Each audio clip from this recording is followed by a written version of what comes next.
It's Tuesday. Am I live? We are almost live. Almost live. Welcome to the show, everybody. We have the lovely Lindsay Mumford in, who's one of my most favourite human beings in the entire world. We have literally sat here for the past hour and put the world to rights. Literally put it and to decided rights. That actually it's an utterly brutal pile of shit. And yes. The only good thing in it is techno. Not wrong. And motorbikes. And maybe synths. And well, it's all part of the same sort of genre, isn't it? Do you know what I mean? Techno, synths, you know, hand in hand. Yeah, hand in hand. I like metal as well. Do you know So do I. Yeah, so here we go. You know, there's a lot to like in the world. There is a lot to like in the world. Techno, metal, motorbikes. Yay! So yes, we are here this evening to walk you through another 2.5 hours of news. Curry's good as well. Curry's good. good. Yeah, they are. Curry's are reasons good. To be cheerful. Come on, give us some reasons to be cheerful, people. What is the reason that you are cheerful right now? Cedric, I've not seen your name before. Welcome to the show. Mind Manipulation, Brain Sniff, Grey One, Tollington, the Sour Alien. Who else we got in there? Jordan Williams, how's it going, my man? Synth Texture, Alien Pro, Benjamin LaQuenta Half God, Half Beast. There's a lot of people in. Yenti, how's it going, my man? Yay! I know you're going through a little bit of trouble and strife at the moment. I hope that sorts itself out. Absolutely. I gotta say, I think there's something in the day, 7th of February, and I'll get into this in a little bit. Yeah? Yeah, today I've just had bad news upon bad news upon bad news. Don't they say that, what is it, the 21st of January is the most depressing day of the year, yeah. And then over the next 2 weeks it gradually gets better, yeah. But with major setbacks, and then suddenly everything just blossoms into spring. And it's all budding plants and little sort of fluffy sheep bouncing around in the fields, and everything's utterly wonderful. And that's like Prozac for humans. then we don't care about what happens. This is it, let's face it. We get to winter. Yeah, the first baby lambs. Yeah. And everyone's going, everything's all right in the world. The bombs are dropping, but the baby lambs are in the field. It's so wonderful. Yeah. And festival season, of course, that's starting, in the next few months, because I have to be honest, distraction, isn't it? it's a major distraction, and it's great because, let's face it, we need as many distractions as we possibly can. Yeah, absolutely. Fuck the Tories. Fuck the Tories. Fuck the Tories. We don't have to. No, they're fucking themselves. Autophagy. Welcome to the show, Lindsay Mumford. Autophagy. Devouring yourself. Oh, okay. Autophagy. Autophagy. Nice word. Yes. Lindsay's here to dish out wisdom, dish out wonderful paintings with the music that you provide for her to listen to, and generally give a soundtrack to how bad the world is. What was it you said earlier about those million creatures being screaming in? Oh, God, yes. That actually nature is... Oh, there are millions of creatures at this very second being devoured alive. There are other ones that are screaming, running for their lives, knowing that they could be devoured alive, and there's others being eaten alive by the rasping jaws of parasites. And this is happening all the time. God, it's a lovely world, isn't it? Yeah, isn't it? That's the world we live in, kiddies. That is the world we live in. We decided that you can't believe everyone, I'm back. Believe in a god if that kind of shit goes on fucking daily on your planet. Yeah. If you do, good for you. Yeah. But, you're a moron. I'm going to be a little bit diplomatic. I believe in like the Tieni of the universe. No, you don't. You don't believe. Okay. You have a suspicion. Thought. Yes, I have thought. Yeah. You have a hypothesis. You hate that word, believe, I hate it because it implies rigid dogma. Yeah. And not willing to change your stance on things. Okay. I live in a constant sort of tumbling from one probability to another. The next. It's lovely. Nothing is certain. Everything can change in an instant, including my own sort of mental state. It's great. Absolutely. We are in control of our mental states. To change. Yes. Put your hand up and say you're wrong. It's the most honest thing you'll ever do in your fucking life. Yeah, this is it. Literally. Although I will never put my hand up and agree that I was wrong about Psytrance. I still think it's all right. I'll take you on that one, Lynn. Some of it can be okay. But yeah, I believe in the will of the universe. No, I have a suspicion of the will of the universe. Yeah. Life is inevitable in the universe, so we're all like life's, and right, okay, so our God made this one planet. He's off. Rants already. This one little planet for us to live on, and they made the rest of the universe for fun, just for decoration. Fuck off. What kind of belief system is that? Anyway. Can we listen to some music, please? Yes, we can. This is the shout out, the second shout out. This is the arse end of the second shout out, and I believe this is the first half track. God, half beast. They know. Wait, we played this last week. You mean to say this is our first fuck up? We've already 5 minutes into the show. I looked past and I couldn't. And I'm like, I'm sure we played this. Fuck's sake, we definitely played that. I'm sure we did. All right, hold on. This is where somebody comes on and rants at you because no, you didn't. No, you never did. Yeah. You're not fucking sort of creep it in at the end of the show. Sapro, did we play your track last time? I don't know if we did or not. God, you're so Deliveroo organised. presents Decision Time. Let's open with it. Screw it. Here you go, Sapro. We marked you last week, but we'll play you again this week because I'm in a bit of a kerfuffle. There's only 25 tracks in the thread, so it's not like it's going to have an impact on shit. So here we go. Half God, half beast is so wrong. Psytrance is okay. Goa trance is amazing. No. It's if you are in the right mood for it. Yeah. Goa trance is amazing. Yeah, it can be. However, some Goa trance is a little bit dated now. Yeah. But I get that. And let's face it, an awful lot of psytrance is squirty flip flop, and yes, I don't like it. Yes, it but is. if it's hard edged or hypnotic, it's right. I thought we had a cat. No, I don't think we have a cat yet. So kicking off with Sapro this week. We probably shouldn't have played him last week, but he was on the show. So fuck it, we'll just open with this one. No, Yenti, you've already got 2 tracks in the show. We do not want any more fucking tracks from you.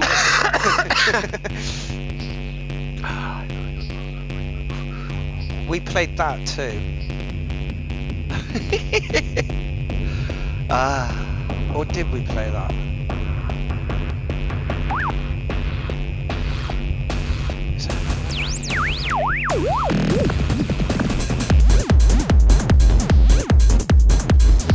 Alright, okay, well.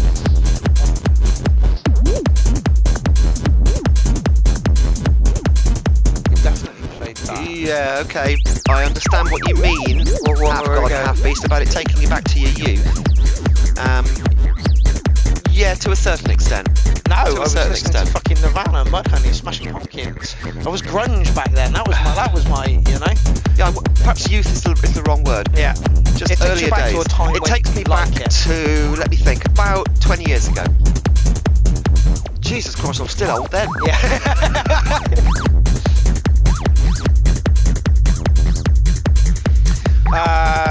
Half God, Half Beast says Eat Stag, System 7, yeah. Cosmosis, etc. What sort of trance is that? Gash. Dragonfly Records. Dragonfly Records did an awful lot of really good stuff. Again, you'd be hard pushed to get me to agree to that. I know. I'm not trying to. I'm not even trying to. This isn't a belief system here. This is it. Definite suspicion that psytrance is shite. There's no fucking... There's room for all of us, you know. Absolutely. But I've said this before a million times. Don't listen to me. If you're listening to me and you're concentrating on the fact that I hate fucking psytrance, you're not listening to me. What I said was, you're allowed to like whatever you like. Yeah. And you're allowed to not like whatever you like. It's true. I don't like psytrance. I find it the worst fucking... Honestly. Next to happy hardcore. Oh my god. I was listening to some the other day. Why? Why torture yourself? I don't know. It was like you know, Moonlight Shadow. Okay, yeah. You know the yeah. who did it? Oh god, I want to say the Doors, but no. You know, carried away by a moonlight shadow. That one. Yeah. But it was the happy hardcore version. Fucking awesome. No, it was not. It just filled me with euphoria. It was like, this is great. Oh dear. I'm really sorry, Sapra. I'm talking all over your track. That's right, we played it last week. Okay, that's fine. Half God, Half Beast says Dragonfly, Transient, Planet Dog. Yeah. No. Alien Prip says UK happy hardcore. UK hardcore is not happy hardcore. I mean, it's got a foot in the fucking door. You know. Goa is not psytrance. That's splitting hairs, because Goa in many ways was the father of psytrance. Yeah. You know, psytrance is a development from that particular atmosphere. You could even say that it isn't actually the same music, but it comes from the same sort of roots. the same people. Who switched across, and it became a little bit more formulaic, I suppose. Right, well, Lindsay, if you heard about that track, you can talk about it. If you didn't, don't worry, and we'll move on. It's bouncy. We might take last week. Bouncy, but a bit minimal for my tastes. I believe I said that as well. I believe I said that last week as well. But early evening set, do you know what I mean? When you're just trying to get everybody warmed up, sun's beginning to set, it's fine. All right, let's go here. I'm sure we played this. Let me have a listen.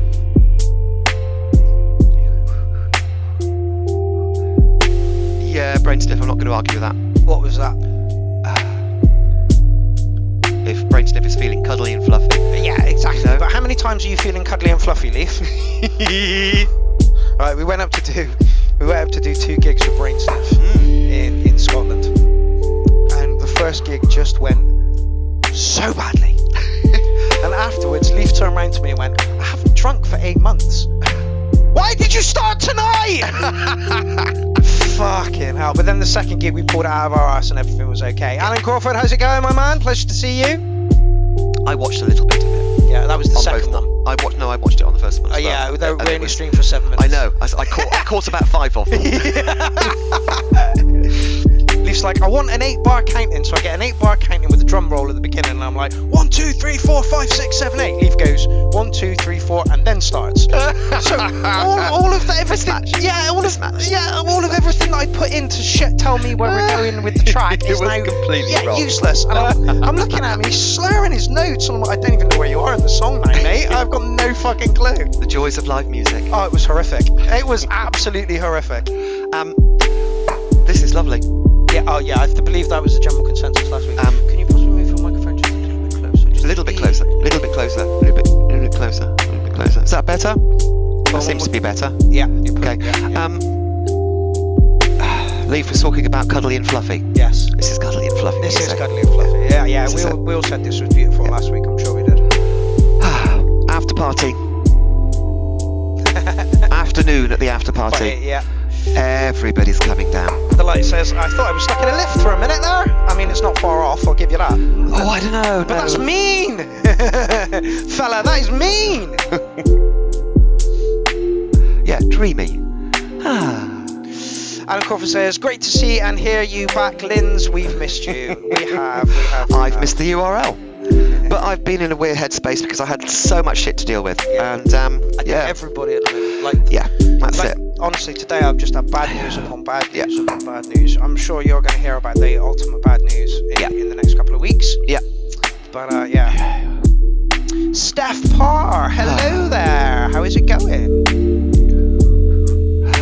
Even Ozzy Osbourne has decided he's not going to tour anymore. Thank fuck, the dude is so old. Stop it. It's like the Rolling Stones. For 50 years. Give it a fucking rest. I'm on form. Ozzy should stop. There has to come a point in your fucking career when you're like, do you know what? I'm over this biting heads off a bat's nonsense. He's basically said that. He's got Parkinson's. Oh, poor boy. Yeah. And of course he's got that back problem when he sort of fell and snapped his neck. Yeah. But that motherfucker has had an amazing life from the minute he fucking started singing to right fucking now. Have you read his biography? I haven't, but It's I can imagine. Hilarious. He snotted some ants from somewhere. He used to walk around with a sandal, or was it an iron, attached to a piece of rope and called it his pet. Honestly, the dude was fucking way ahead of his time, you know? And I don't even like Black Sabbath. Oh, I do. Early Black Sabbath. I don't mind Black Sabbath. Everything up to Technical Ecstasy, which was their sort of right, it's over now. Yeah. But everything prior to that was just fantastic. No, that's the whole point. See, that's the whole point. It wasn't, because it was all taken down a scale because of Tony Iommi's inability to press the strings, so he had to loosen it. He chopped the end of his fingers off. Why? In a machine press. Oh, okay. At work. Okay. So he had to put plastic caps over his finger, and he played for his entire career like that. You're kidding? Yeah, but he had to tune his guitar down. No way. Yeah. Learn something new and useless every day. That's why he's got that. They've got that distinctive, really deep sound, and it's really chuggy. Yeah. You know what I mean? It's fantastic. I love chug guitar. So do I. And if that hadn't have happened, Black Sabbath wouldn't have sounded as good as they did. You know, so that's it's all cause and effect. All absolutely. Cause and effect. Well, I feel like I've had a shower in ice-cold champagne after that. I'm pretty sure we said the same thing all about bubbles. Yes, but that's lovely. Last week, though, and we gave it 9s and stuff. And it's not my thing, and it is a little bit minimal, but it's just absolutely beautiful. Like you say, you can't be annoyed when you're listening to stuff like that. You know? No, well, you managed it. I'd heard it before. Does that count? But you're like an anthill, and I poke you with a stick every now and then and say something that will get you ranting. It's hilarious. Okay, let's go here. Are we done? No, that's we've just been there. Yes. Let's go here then. Okay, Nasty Mayonnaise, Nazmaz. We definitely didn't play this last week, there so we can actually get into it. And the basic form of the double bind, which is imposed upon all children, is you are required to do that which will be acceptable only if you do it voluntarily. So when we say to ourselves, you must go on, the reason is that we are not living in the eternal now.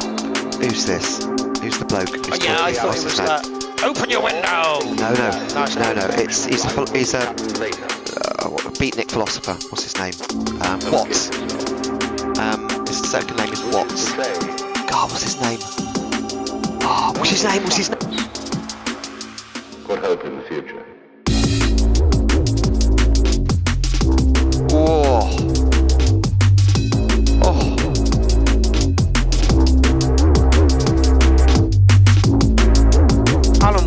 Alan Watts. Thank you. See? One cat for Alan Watts. Don't like him. No? I don't think I know. Alright. Bollocks. Oh, is it? Yes, bollocks. I feel like Lindsay wants to tell me something, but not in front of the camera.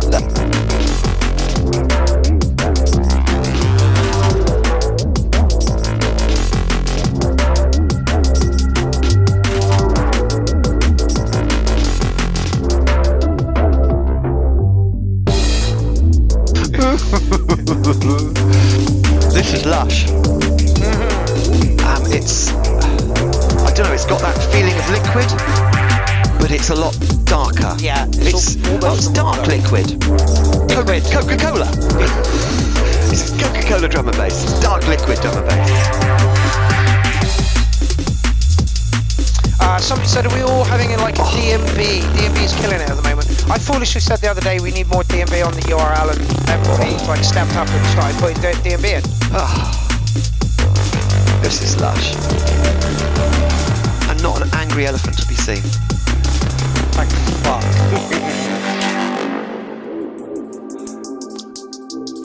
Billy Dread, how's it going, my man? Black coffee, yes. See?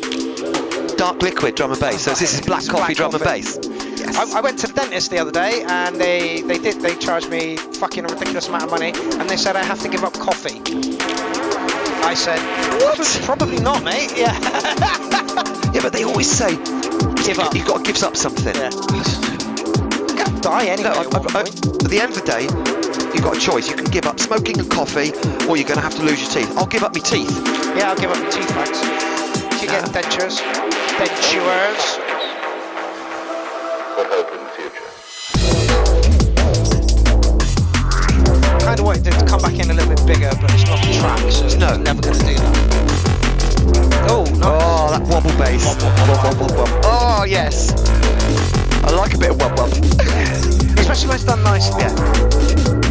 My manipulation says track it right for me so far. Yeah. Calm down, we only have 3. And this is only the first one that we actually had that's unique. Yeah.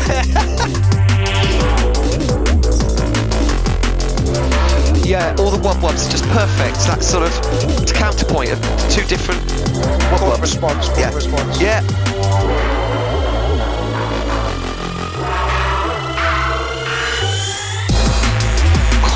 It just gets better. Yeah, it gets better. Like, it's a 4.5 minute track. You could have introduced that a little bit sooner, but it works. You know, you've given us like 3 tiers to the track, which, you know, ain't such a bad thing at all. That's right. Half God Hash Beast says, coffee not bad for teeth if black without sugar. Well, I drink about 15 to 20 cups a day. Yeah. I only put that much water in and 2 sugars, so it's bad for me. Yeah, it's bad for me. I have drunk 12 to 15 cups of coffee a day since I was 12. Only suckers. And they've got sugar in milk. How's your teeth? Good. Apart from the ones at the back. But I blame the dentist for that. Really? Yeah. Sadistic dentists back in the 1970s and 80s decided they just wanted to drill holes in children's teeth and fill them with poisonous metal. Yes. And breathe. And breathe. Anyway. Yes, track of the night so far. I know we've only had one track, unique track. That was awesome. I'm gonna give it a 9. Yeah, it was really, really very good. Much intelligent, moved nicely, structure was great, sound production was awesome and on choices of sounds was on point. Yeah, you know, 100%. Absolutely beautiful track. Naz Maz. I'd love to hear that through a really fat rig. Yeah. So wouldn't we all? So those bass notes just sort of make your chest wobble. That'd be great. Oh, Flubster, Social Dregs recording. I get the feeling we're in for a little bit of punk.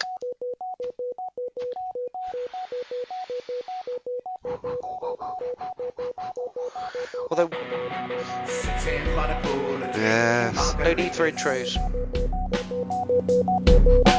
Lock it up like a dim senorita. Putting it out there as a badge of honor. Enable the user you think you're empowered. Along comes Pete, he thinks he's a string fella.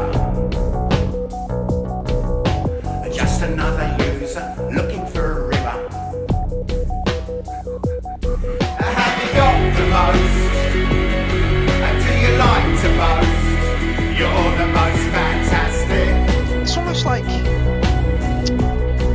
he sounds very much like Johnny Rock. Have you got the most? But the music behind it is so much bigger. Yeah, it is, isn't it? Yeah. It's got almost a fat orchestral sound to it. Yeah. Works really well, actually. The intonation reminds me of, Ian Dury. The voice is different, but the intonation is similar. Thinks his strength and just another user looking for a river. Vocalist has a light Hawkwind influence, you see? I'm not the only one. I'm not the only one. Don't start off so fucking night. And to your light about, you're the most fantastic. I'm about to do some sharing. If you could do the same, that would be awesome. And to your light about, you're the most fantastic.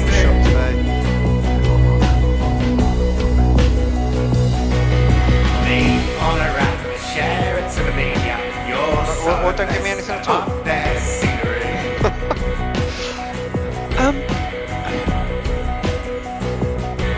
Sitting by the pool, drinking margaritas, lapping it up like a dim sage. Almost Calvert, but not quite cynical enough. Calvert had a real edge to his vocals. Who's Calvert? Bob Calvert, the genius speed freak poet who wrote an awful lot of lyrics for Hawkwind during their absolute glory days. Okay. Have you got the most? That's why I wouldn't have heard of To it. your light, I know what it reminds me of. God, yes. This reminds me of his later stuff. Oh God. Ned Ludd has Japanese eyes. I'm trying to think some of his other tracks as well. After he left Hawkwind, his solo career. Okay. Crankshaft. When he had a band called Crankshaft. This reminds me of Crankshaft. The Calvert years. sitting by the pool, drinking margaritas, lapping it up like a dim senorita.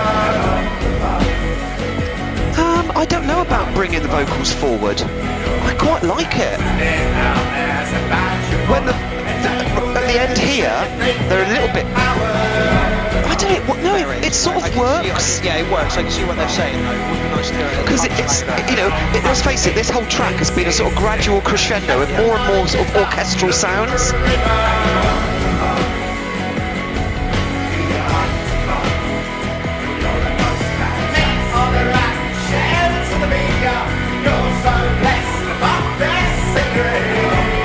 Now it's sounding more Calvert,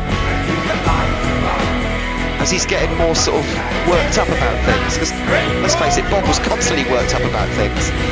This is a really good track. Again, it's not my sort of music, but it's a really good track. It's almost, what's the word? I won't say mainstream, but it could almost be a chart track. Do you know what I mean? It's the sort of music that everybody could get really excited about, and suddenly it becomes really popular. I liked it. That was good. It was clever. Yeah, I like the stuff from Fluffster. That's not my favourite one from him. It's a bit kind of slow and ploddy along-y, and but I agree with whoever said the vocals needed a lift a little bit. You could lift the vocals a little bit, but it did work. My only comment about the vocals. All right. Towards the end, the orchestral crescendo sort of backing sounds got more and more, and the vocals got a little little bit drowned. Yeah. However, right at the end, he started to intonate in a really quite sort of cynical, and it was going for it a bit. If you'd have done that a little bit earlier, it would have cut through those sounds. Yeah. So it was almost like as the orchestral backing got more excitable, he needed to get more excitable with it, just up the and he did. But towards the end, if you see what I mean. But I really liked it. I really do. Yeah. So there you go. Oh, Malakit gets a second one in for tonight's show. This is actually something we haven't played. Oh, hello.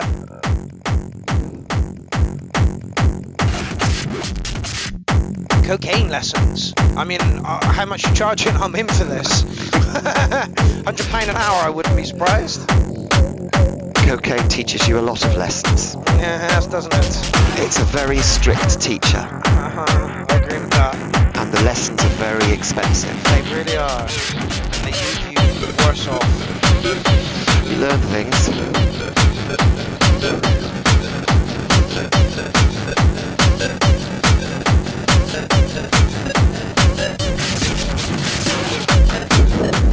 Oh, come on, phone, stop being a dick.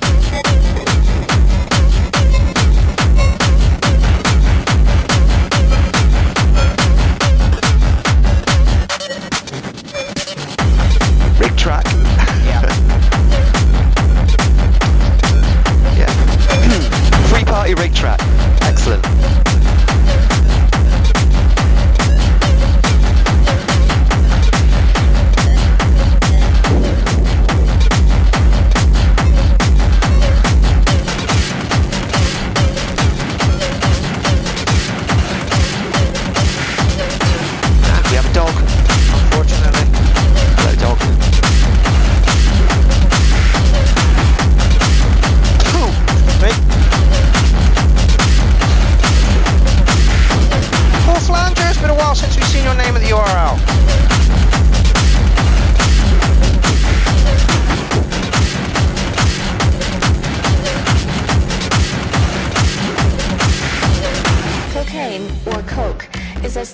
which is extracted from the coca plant, the white powder is usually snorted.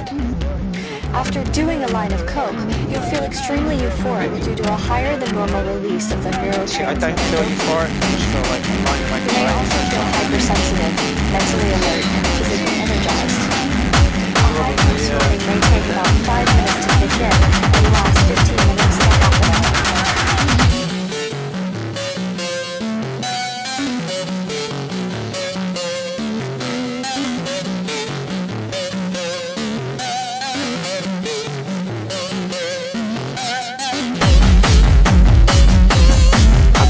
Perfectly predictable. Which is what dance music needs. It's what it needs. You don't want that mistaken drop where you throw yourself up into the air and then everybody looks at you because you're a complete twat.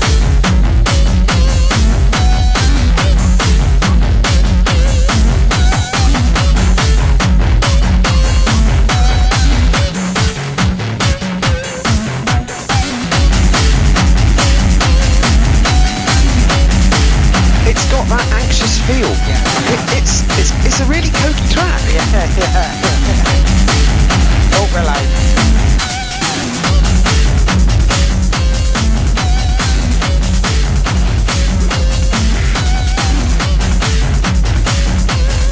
Yes, proper rig track. Yeah, it's kind of minimal as well.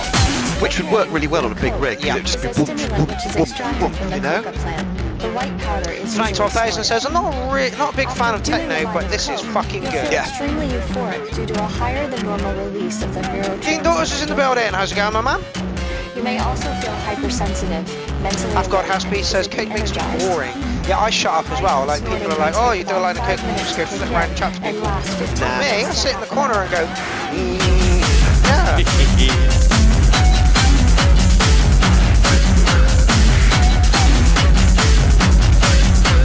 Is it missing an element? Like one more element. I guess when I listen to it on a rig, so You could add another element, but I don't think it needs. No, it doesn't need it. It's proper banging. yeah, oh yeah. It brings out bass space. Yeah. In fact, just the repetition of that little melody has got a real sort of psychotic Eerie. feel to it. Yeah, Do you know what I mean? It's real. Do you know what I mean? It's sort of. It makes you feel anxious. It's great.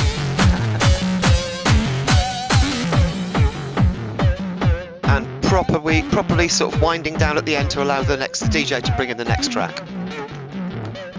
I'm gonna give that Well one an 8.5, I think. It was anxious. But it meant to be. Yeah. It was exactly. It had exactly the effect I think that was intended. Yeah. Which is to make you feel prangy. I haven't heard that Tweaking. word in ages. Okay, Alien Probe recording. Survival of the fittest.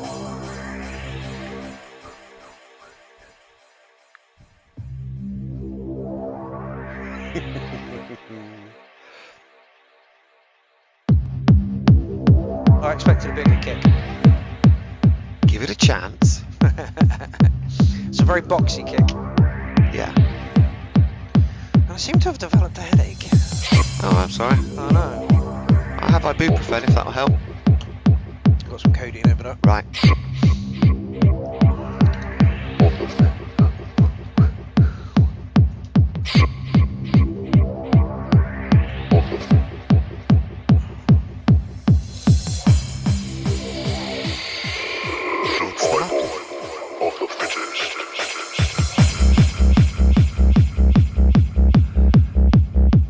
Belgian techno.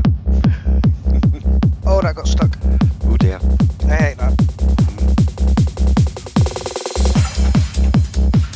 Yeah, this really sounds. This is late 90s, early 2000s Belgian techno. That's what this sounds like to me. Yenty, would you agree with this? Being a Belgique himself. Reactivate. I hated that label. Everybody loved that label. They put it on. I'm like, this is boring. I had a lot Fuck. of yes, but it was lots of this, Yeah. and especially that boom boom bass sound.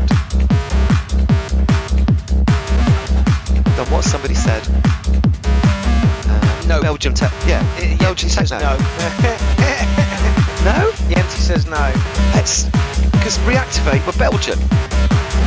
Or a lot of the tracks came from Belgium. So I associate this sound with Belgian techno. But it is an association, it's a personal association.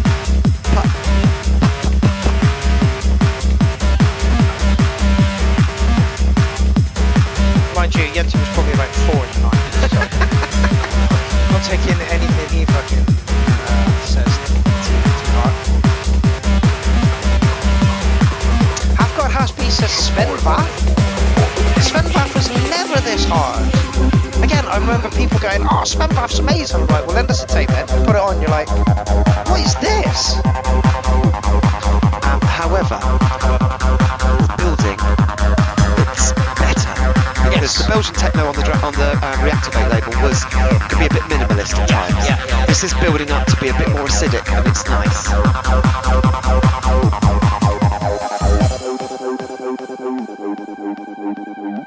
Paul Flanger says, like it, and you would, because you like Psytrance. It's literally got one foot in the fucking door of Psytrance. The government is... I suppose there is, I see what you're saying. Synthetic says, Pierrot, Technotronics was a Belgian project. Great stuff. Technotronic. Isn't that one that... Palm Cotton Jam. I thought it was, yeah. Or anyway. It was like SL2, I think. Anyway, yeah. It doesn't matter. Yeah, no, that doesn't. Yeah, it would work on the dance floor. It's good dance music. And see what I mean by it's built, and it's got. I mean, it's not a really cutting acid sound, but it has got that. It's there. Yeah. It's there. Half-God Has-Be's degrees to do. It says nice 303s.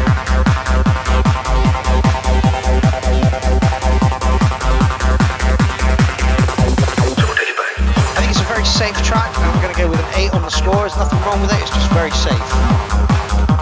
It's a safe track. I'm not going to argue with that. It's a safe track. Yeah.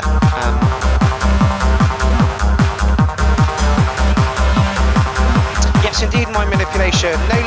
No limits. Reach to the sky. The drugs were different back then. Pop some ease and nostalgia will rope you in. Absolutely. Not for me. But you're all allowed your opinions, and that's what we push here at the URL. You had to be there, man. You did. You had to be there. You did, and I was listening to Green Day. Oh, I am sorry. I know, right? Look, we've all got our own crosses to bear. I know. But they got shit after the Warning album. The Warning album was their peak musical, and then they just turned this up. I used to be a goth. Not shocked. Full on goth. Not shocked. Jet black hair with a white ponytail. Oh, proper full on goth. So yeah, Alien Probe, nice track, a little bit safe, but your safe's still going to get you an 8.5. Nothing wrong with the track entirely. Now I'm going to play you something that I was listening to around about the time of the Reactivate.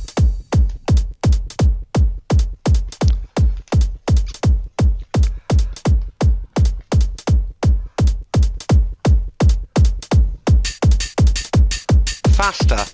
Oh yeah. And this is slower than I would play it.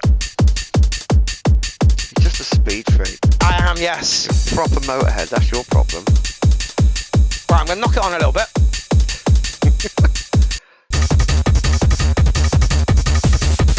Nine already, a 9. Hang on. Yep. You were going on about happy hardcore. Yep. And hating it. Yep. This has got a proper happy hardcore vibe to it. Yes, no, it this has. is techno. This is acid techno. It's happy. Wait till it gets going.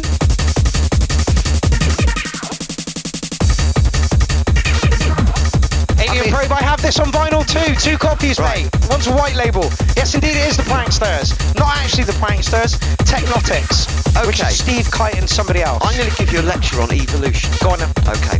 Oh yeah, you can't have this if you didn't have that. I know. You got 2 different species, okay? Yeah. They're completely different, all right?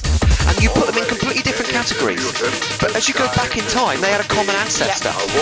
That common ancestor had some kids. Yep. Would you split those kids into 2 different categories? No, because they were almost identical to the parents. Yes. All music Yes. is evolutionary. Yes.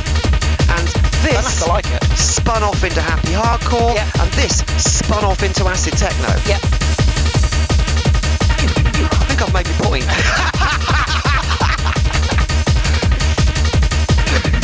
Let's just get to a break. Oh God, he's so self-indulgent. Oh, you have no idea. Jesus Christ.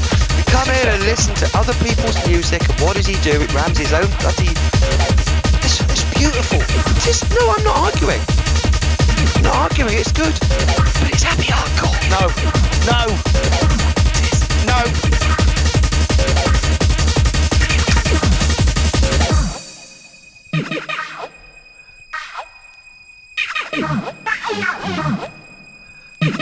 Tunes are not made like this these days.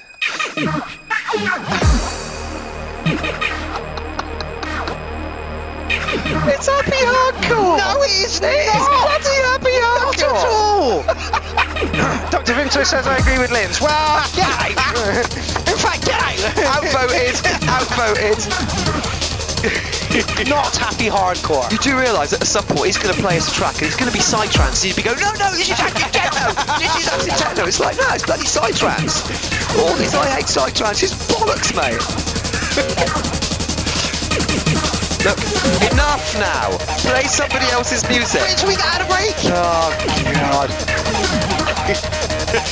I used to mix around a friend's house and I'm like, oh, can I have a go? He's like, don't play that fucking Brooklyn Units tune, for fuck's sake, it's too hard.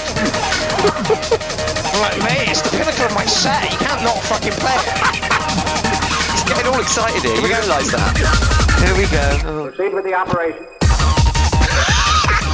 Not happy hardcore, not in the slightest happy hardcore. Anyway.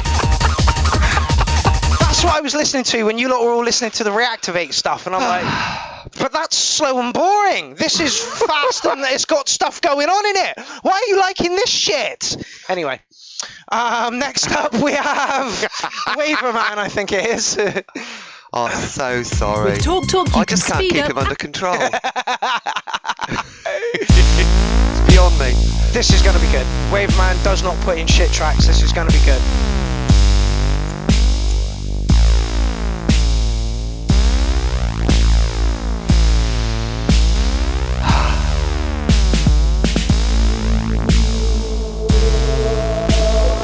Nice pad. This guy makes some amazing music.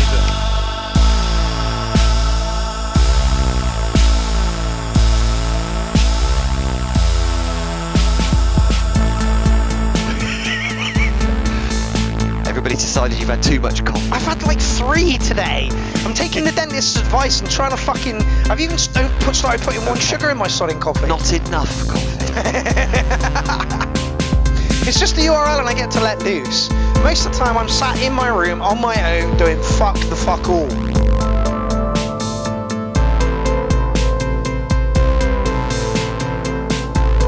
But then I can put this on and appreciate the fuck out of this. Oh, God, yeah. This is lovely. To be perfectly honest, nearly everybody who submits music I can really appreciate. Yeah. Although there is some. It's the side trance, right? I'm trying to think of what images this pulls to mind. On a beach in a car, driving really slowly. I'll tell you what the images this calls to mind. This reminds me of the early MTV VH1 with those early computer rendered videos. Okay. When you're flying down a valley. Oh, It's right, all. okay, yeah. Do you know what I mean? The Yeah. early computer renderings when it was really quite simple, but everything was really beautiful. Do you know what I mean? And we were all impressed because it was new. It's got that feel to it. Back in the days when MTV was a music station. Yeah, back in the day. Back in the day. What happened? I know, right? Oh, Jordan says, what's my favourite Green Day track? That's hard to pick, mate. There's a couple off of Kaplunk that I like, and there's a couple off of Warning that I really, really like. Sarah really likes Green Day. Yeah, the new stuff or the old stuff? I have no idea. Probably the old stuff. Yeah, the new stuff. You know, this is something we disagree on. They did a rock opera for American Idiot, and each track leads into the next track. It's like, don't, you're a punk band, stop it. Runner. Yeah, Blade Runner vibes. I agree, but it's more mellow than Blade Runner. Yeah. I mean, you know, Vangelis had a real dark feel Yeah, it's to happier, it. way happier. It's more soulful. I'll go with that. Russ says definitely could be in a movie Sci-fi. By the way, Russ, it was lovely to see who you are last week. That was awesome. But again, I'm still thinking really quite early. Do you know, early MTV, early VH1, computer rendering. Do you know what I'm saying? God, they did some really awesome stuff with flying through the solar system, and it was all renderings of planets and things. This would go really well with that. Yeah. Again, it's evocative. It reminds me of my youth. Alien Probe says Terminator 9. Is this when the robots have taken over? There's no humans around anymore and the robots don't have to fight us. There's no resistance, it's gone. The robots have won and it's just sparkly robots with sun shining off them. Yeah, that's where I am with this. So that's a nice ending. A nice ending, yeah. The human race is destroyed. No more filthy, mushy humans. Yeah. Just shiny robots. All Just shiny robots. And Linda Hamilton with a Zimmer frame. This is something I can get behind. Paul Fladger says his side trads and he is so wrong. There's no tripness in this at all, mate. It's lovely, it's evocative, it has a very good vibe, early feel to me of, it's got a real 1980s early 1980s BBC electronica, yes, but with modern sounds and a bit more clarity and nicely mixed. Or nicely mastered. I'd probably like Kraftwerk if they were out today. Yes. But I don't like Kraftwerk back in the day because it sounds so donkey. Yeah. It's definitely no trance. This is, I don't know what this is. It's electronica. Yeah, that's what he's put it as, and I agree. Tomorrow's World says half God, half beast. Okay, yeah, I can see that. I miss Tomorrow's World. Remember when they first brought out CDs and Tomorrow's World had them, they smeared jam all over it, wiped off and played it. They lied to us! CDs will never skip, fuck off!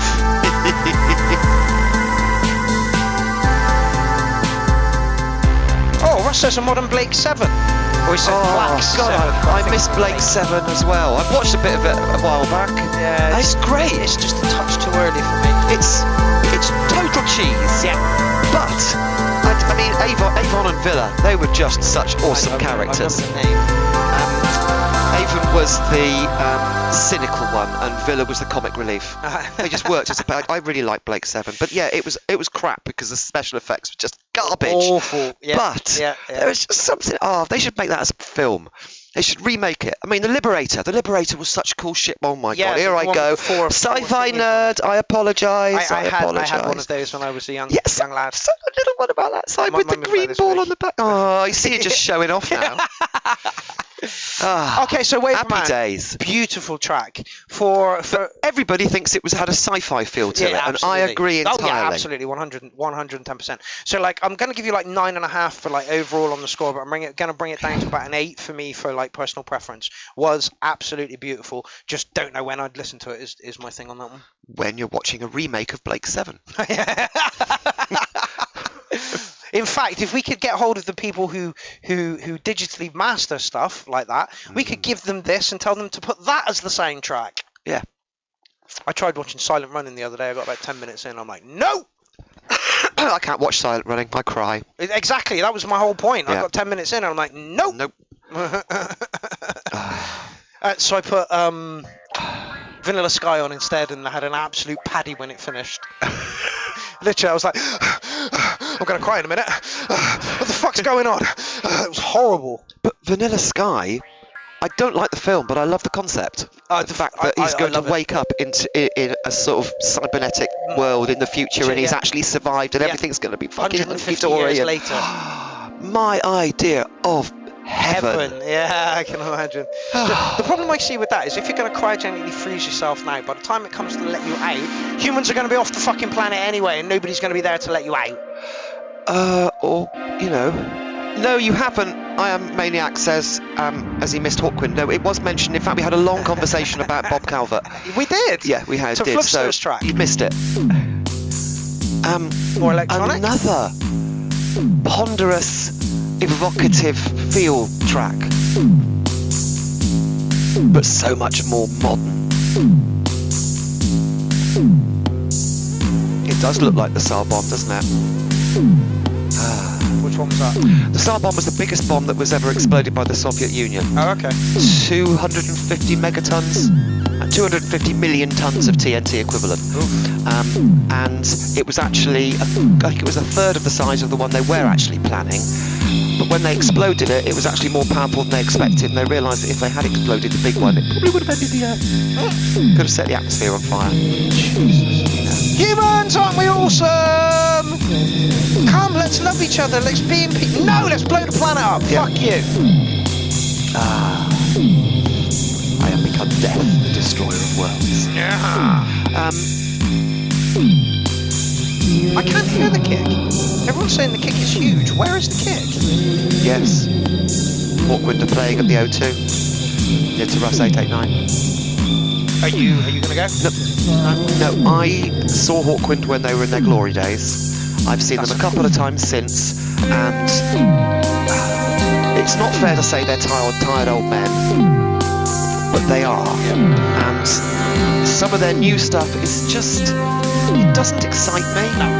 Listen to their old stuff. It's like you were saying about Ozzy Osbourne earlier. There's a time to let it go. And I really appreciate the fact that they've been doing this for like 55 years now, and they're still doing it, and it's great that they're still doing it.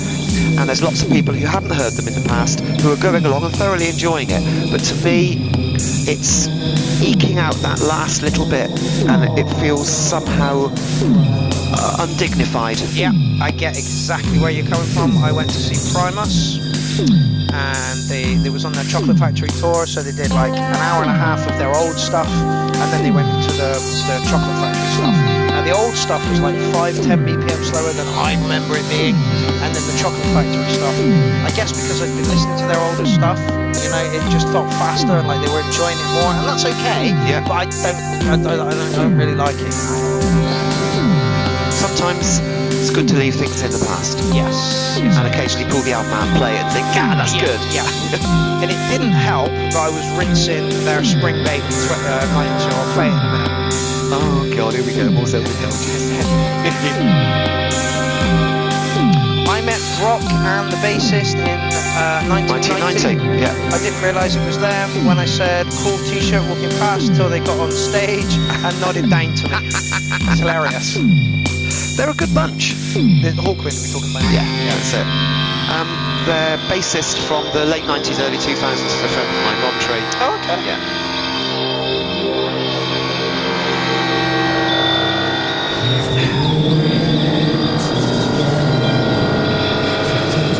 Yeah, the kick to me is not heavy and big. It's got presence. Don't get me wrong, but it's not. You know. See, stick this nose. He saw them in the 80s. At Colston Hall in Bristol, that's changed. Good in the 80s. Again, I imagine they were because like the stuff that was around was like newer and pop. Yeah. You know, there wasn't a lot going on about. And at the time they were signed to United Artists, so they had lots of money for the stage show, and it was great. It was just awesome. Do you know what I mean? The effects were just fantastic. At the start, everything, the lights went down, and there was just this deep thrumming sound, and then this curtain just lifted a little bit, and all this green smoke just poured out from underneath, and it sort of lifted up, and you were in a spaceship. It was like, oh my god, I was on mushrooms. Of course you were. Not being funny, but humans have used drugs for thousands and thousands and thousands of years. We all used to meet up, bang drums, and fucking eat the, you know, mushrooms or whatever the hell was available at the time, you know. And music was at the centre of it all. Literally. And we've gone, like, backwards, right?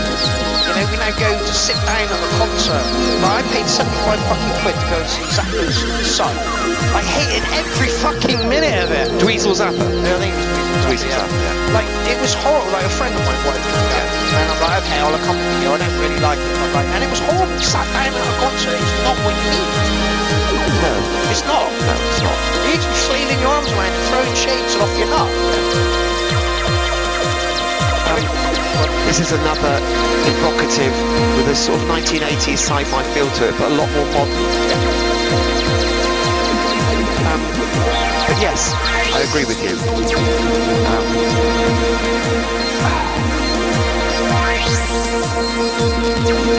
like exciting music? Yeah, I like it.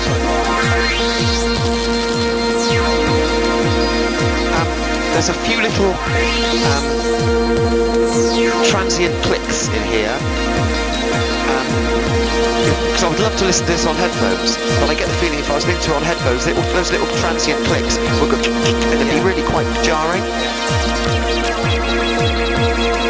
It was fine up until this point, and then it's sort of built up. It's lovely sound design, but there's a few transient clicks in there that are just a little bit...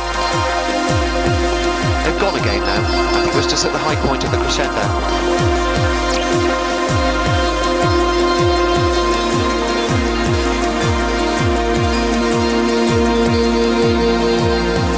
Says nice sound design in this. Yeah, it's way too light for my ears. Way too light for my ears. Is that a 9-minute fucking track? Yeah. Jesus Christ. Yeah.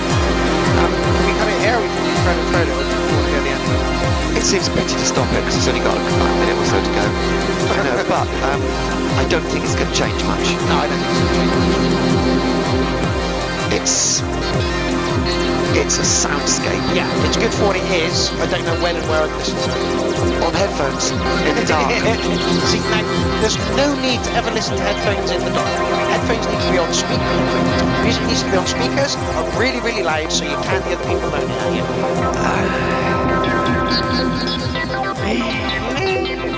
This sort of music is headphones in the dark. I couldn't do that to myself. You lie down with the headphones on, you turn the lights out, you just let it wash over you. You go on a trip, a mind journey. Look, creative visualization. I am walking down a grassy path. There's a hill and this sort of stuff. It's great. You should do it sometime. So meditation is where this fits in. Is that what you're saying? It's a mind journey. It's a soundscape. Yeah, this feels like I'm in a dream. See, Skulker understands. There you go. See, it's a waking dream track. Skulker, listen. See, it ends with some beautiful little... It's going to fade out. It's going to fade out. It's going to be... But those noises at the end, that sort of build-up has gone, and now it's... Skulker, I put you down for Clownfest. I'm pretty sure you know the drill. 20-minute sets, please. I'm going to stop it there. I don't think it's going to do much more. Okay, so welcome to the show. That is very... Ravine, interesting stuff. I'm going to give you licking an 8 on it. I'm not going to give you any points because I don't judge things on numbers anymore. Yeah, it's a soundscape. Yeah, it has its place. Yeah, totally. Headphones in the dark. You can't. Mind journey, creative visualization. I just don't know even who. What? Anyway, Primus. Oh God, stop it. Oh God. Okay, well, not quite Primus just yet. No. 14 seconds. We've got to fill 10 seconds to get dead air. 7 seconds. Oh God, he's going self-indulgent again. I am going. So I'm the fucking stereo. I can't say that word for fear of getting fucking taken down. Hi. Welcome to the URL. I'm going to impose my playlist on you. Yeah, absolutely. I don't get Primus. What? Don't get Primus. Why don't you get Primus? I don't know. It just doesn't. It does not spark joy. Don't know why. Maybe I've just listened to the wrong tracks, but it doesn't do it for me. To be fair, their albums are weird. There's only like a select few of each of them. But the fucking skill behind the bass playing in this is absolutely amazing. Again, I'm not arguing. But it doesn't spark joy. There we go. And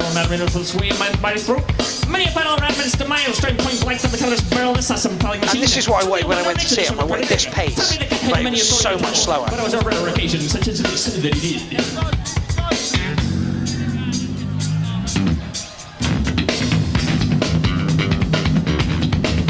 And they're very bass driven, the tracks, and the lead lines are it's not intentional.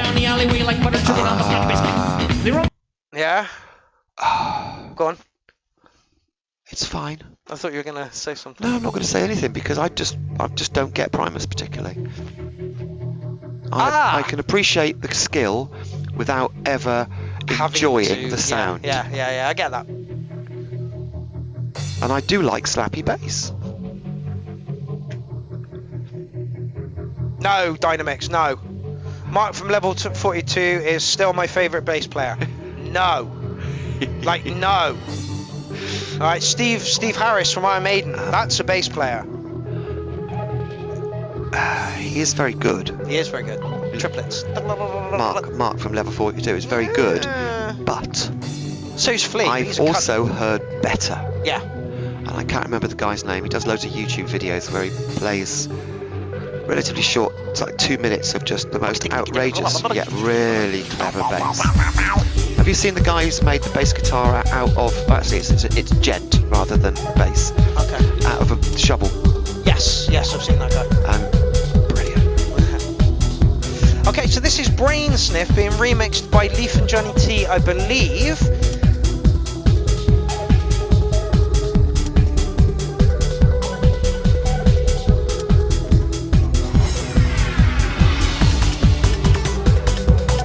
How do I expect it from a punk remix?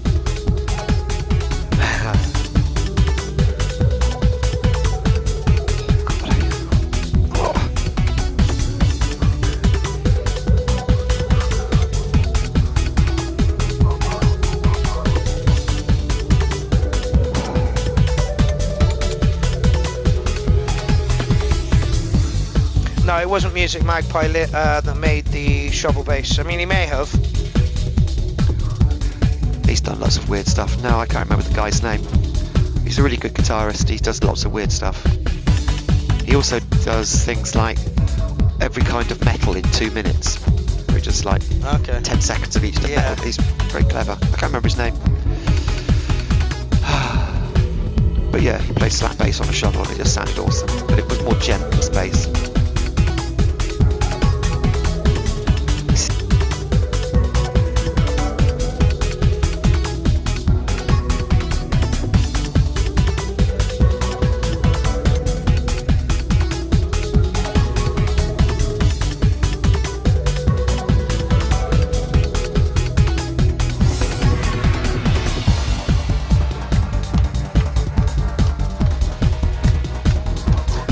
Against the Machine bass player is okay, but it's just standard music. It's not anything that he really does. I play a bit of the Rage Against the Machine stuff, and it's just standard bass.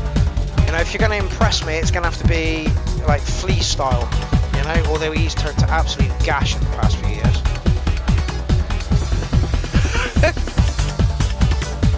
Mario's Castle on the Nintendo 64. Yeah. I know what you're saying, actually.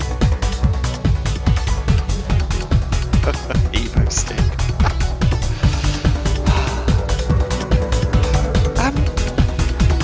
This is very sweet. I know for Leaf it's very sweet, right? And to say it's a punk track.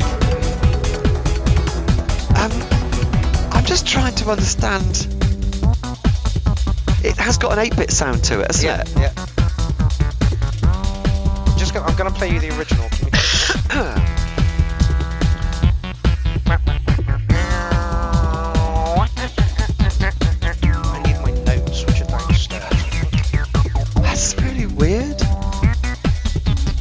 It's a video game track, but it's a remix of a punk track. How?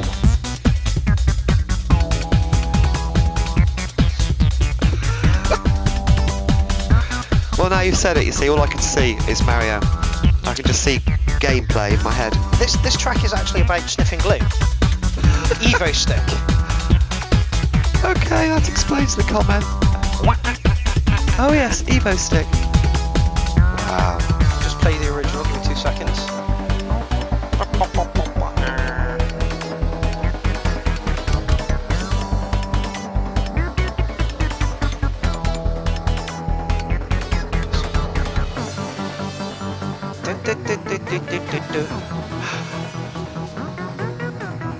Daft Punk, yeah, I could see a little bit of Daft Punk in there as well. Maybe Random Access Memory. It's only a little bit. Yeah. Listen. Yeah.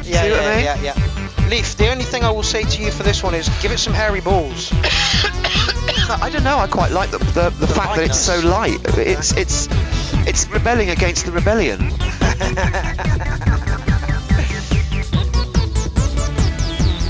Philip, how's it going, my man? I hope that your working day was a good one. It says hello, Clown Army. Hello, Mark and Lindsay.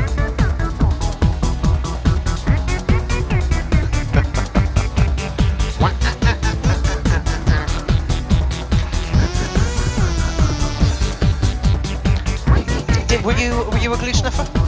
No. No, there was I. However, Oh, okay. I like my plastic model kits. Ah, yeah, okay. I've built them since I was a child. I hardly do any now, but you know what I mean? It's something that was a big part of my life at one point.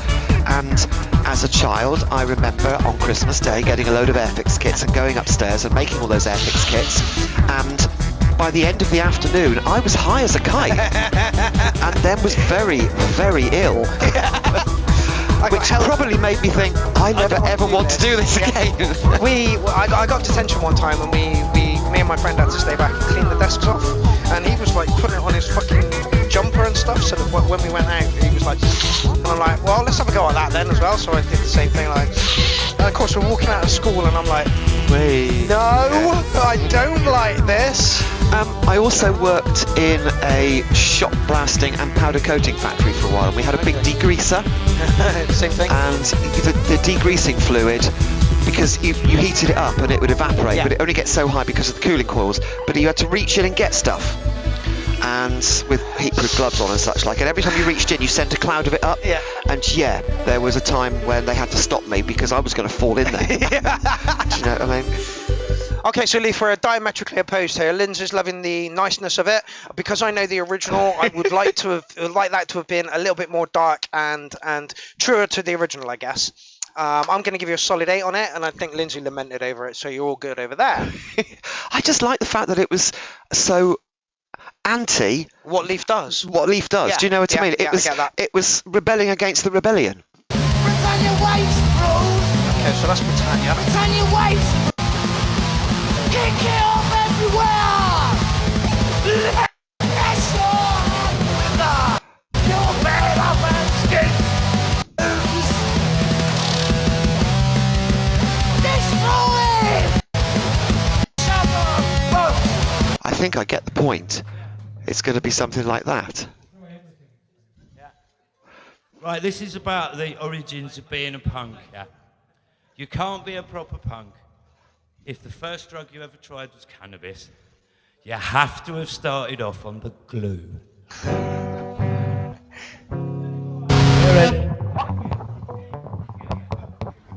Right, so this is the original Vivo stick.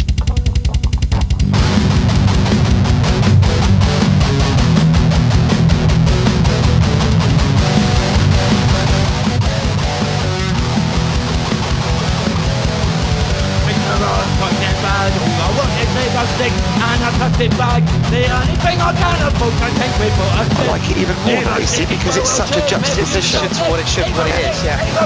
Evo stick! Breakfast of champion! Evo stick, Evo stick, Evo stick! Breakfast of champion! If they ain't got Evo, go down the quick! They got me lovely there, was hammered up and on the neck. Evo stick, Evo stick. Breakfast of champion. There we go. Evo stick, Evo stick, Evo. So there's the original, there's the remix. Leaf, I think you should put some aggression in there, but Lynn says no. I just like the fact that it's so opposite. Deliveroo presents Deliveroo? Kebab? I'm not playing that one too. Okay, now. If they turn up with some pizza, I'll be perfectly happy. Yeah, absolutely. Okay. Whenever I see this, a Nirvana remix, my heart sinks. Because you can't remix this kind of stuff. You just can't without it sounding cheesy as fuck. Okay, let's hear it. Hey, that's exactly what I want to do with it. And it smells like Teen Spirit as well, which is the most fucking commercial track Nirvana ever wrote, right? I don't think they wrote it as a commercial track. I think it became everybody jumped on it. What's side trance? There's no way Kurt should be singing over a side trance track. Okay, so it's -2 right now.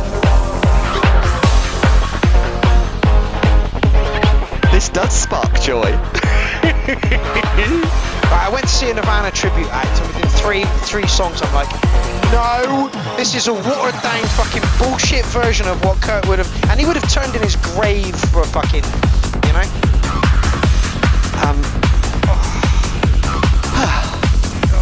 Track of the night for me. No! Look,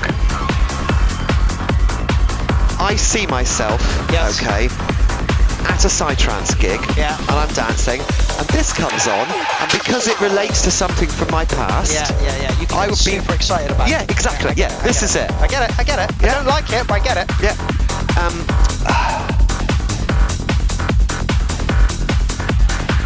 And also, see, a lot of psytrance is just too squirty. Yeah. This isn't. No, this because has got it's got a bit of edge to it. Yeah, if you hadn't have attached Nirvana to this, I probably really would like it.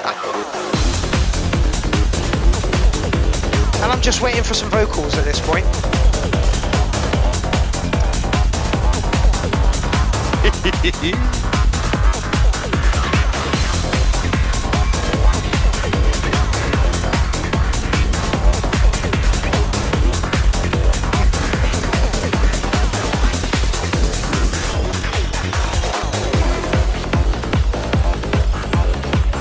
Load up on drugs, kill your friends, it's fun to lose, to pretend I'm so absorbed, self-assured, and no, a dirty word, hello, But that's the whole point. hello. But that's the whole point. They're not using that. Oh, wait for it, it'll come. I'm guaranteed he'll use the hello bit. Kurt would be literally turning into his grave at this point. Doesn't matter. He can spin all he wants.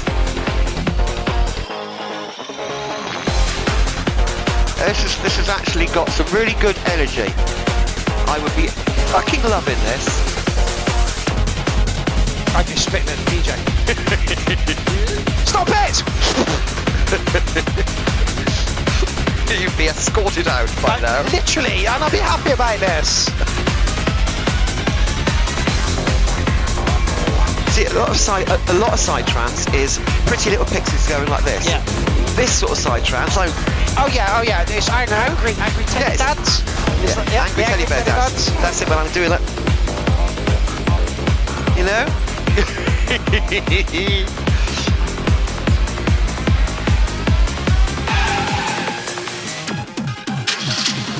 Hello. Stop it. Hello. They're not doing it. That's the whole point. They're just using that little bit of riff just so the people who know grin. And I really appreciate that. Fnatic 12,000, I will sing whatever you want, wherever you want, however you want, in please. a key that you will not like. Don't encourage him, please. I really Top hope. down. That was hello, I guarantee it. But it was put through a vocal synth, so There's a meow. and I'll forgive them for that.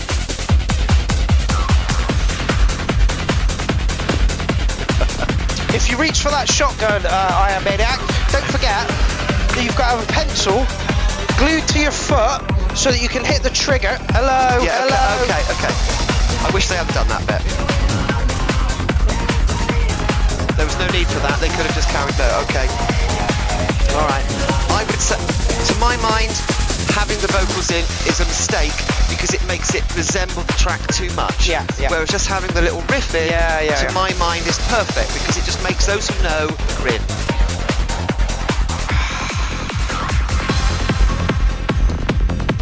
Marks. I know. He'll never let me forget it. So I'm just going to curl up in a ball now. I knew it was coming. There's no need. There's no need for that. Because now it sounds 10. First half, 10 out of 12. 10. Second half, Minus deeply 10. disappointed because it's too derivative. Yeah. Surge B, how's it going, my man? Yeah, I'm taking, like, Dean, don't get me wrong here. Dean says this is really good stickness. It is. It's crafted really, really well, but I can't get behind it. I cannot get behind it. I just hate the fact that Mark's right. I was really hoping that there was no vocal I sample don't in care it. whatever flops out of your mouth now. You said Mark was right, and that is all I fucking heard. God, that's it. My life is over. Here we are now, entertain Oh, us. stop it. See, right. That's good. That's good. See? That's good. I like that bit. Yeah. And that, if that was the only bit of vocal in the whole track, I would have loved it. Yeah. Yeah. In fact, it's getting much better right at the fucking end. I'm loving this bit. Oh god. But yeah, having the actual melodic vocal bit in it ruined it for me because it's so derivative. Yeah. It makes it sound like any other remix of a Nirvana track. Oh, I'm really frustrated now because I loved it. Okay, Stickness, you should probably get a 9 for that. And yeah, Synth Addict is right. It would make Kurt Cobain turn in his grave. I said that 4 or 5 times. You know, yeah, absolutely. You didn't want to agree with me. You want to agree with Synth Addict. But it probably would have actually sort of, flown completely beneath his radar. Oh, yeah, it didn't have the vocal sample in it. Yeah. Apart from that scream at the end, which worked really well. Yeah, it really did. In summary, first half of the track before the vocal sample came in, absolutely 100% track of the night for me. Really loved it, would have been there. But the moment it became derivative, it's like, I'm deeply disappointed now. And somebody made a comment about if they'd actually had that little bit and it was completely distorted to fuck and twisted all over the place and put through a vocoder so it sounded like some mad robot singing it. Yeah. That would have been more acceptable. But even so, it didn't need it. No, it didn't need it. Just that riff was enough so that those who know would have smiled, and everybody else who'd never heard Nirvana before in their life would have just been exactly right. Dance like the normal little Psytrance pixies do. Stickness, you put in a track that made us talk and literally in depth about it, and that's awesome. So, you should get a 9 for this, but you lead it off with fucking Psytrance, and then you put Kurt's vocals over fucking Psytrance. So unfortunately, that 9 goes down to about a -15. I'm really sorry, Stickness. The track was awesome. If it was just a Psytrance track on its own, I probably would have marked it accordingly. But I'm going to stick to what I said. First half, 10 out of 10. Last 20 seconds, 10 out of 10. The bit with Kurt Cobain actually singing the lines sucked. It was too derivative. Yeah, it made it. It cheapened it. Yes. That's the word. It cheapened it. Whereas it had class when it didn't have the vocals in. Yep. Personal opinion. Terribly sorry, but just. Stickness says, and he was right. And can you imagine how I feel now? God dear. Stickness says, might sell it to an advertising company. You would not get those samples cleared at all, mate. That's a pipe dream in a pipe dream. Anyway, DJ FX All, who said when he put this track in, he's like, you're not going to like it, it's full-on trance. It's evocative trance as well. And I like evocative trance. We're just looking for a Kurt Cobain vocal now to ruin it. Now, Sticks, I love what you're doing with music at the moment, mate, and that was a very good display of what you could do with the Nirvana track. I fucking hate it. Alright? So I'm taking nothing away from you and your skills, absolutely on point. The side trance, lovely, like Lindsay said, it was dark, it was hard, and then Kurt came in and it just felt like pantomime. Yeah. It cheapened it. Yeah. Sullied it. Stickness, I give you full permission to do a Psytrance remix of a Hawkwind track. Because he'll take you up on the offer as well. Please. There's a track they do, called Death Trap. All right? Just look it up on YouTube, listen to Death Trap and make a Psytrance version. Just for me. And because it will piss him off so much. Death Trap.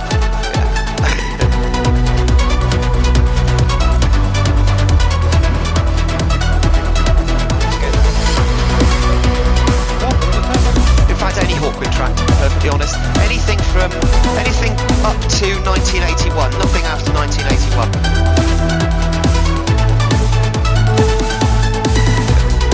Yeah, Hawkwind to Psytrance, I think it could be good. Perhaps Death Trap is the wrong choice because it's their most punky track.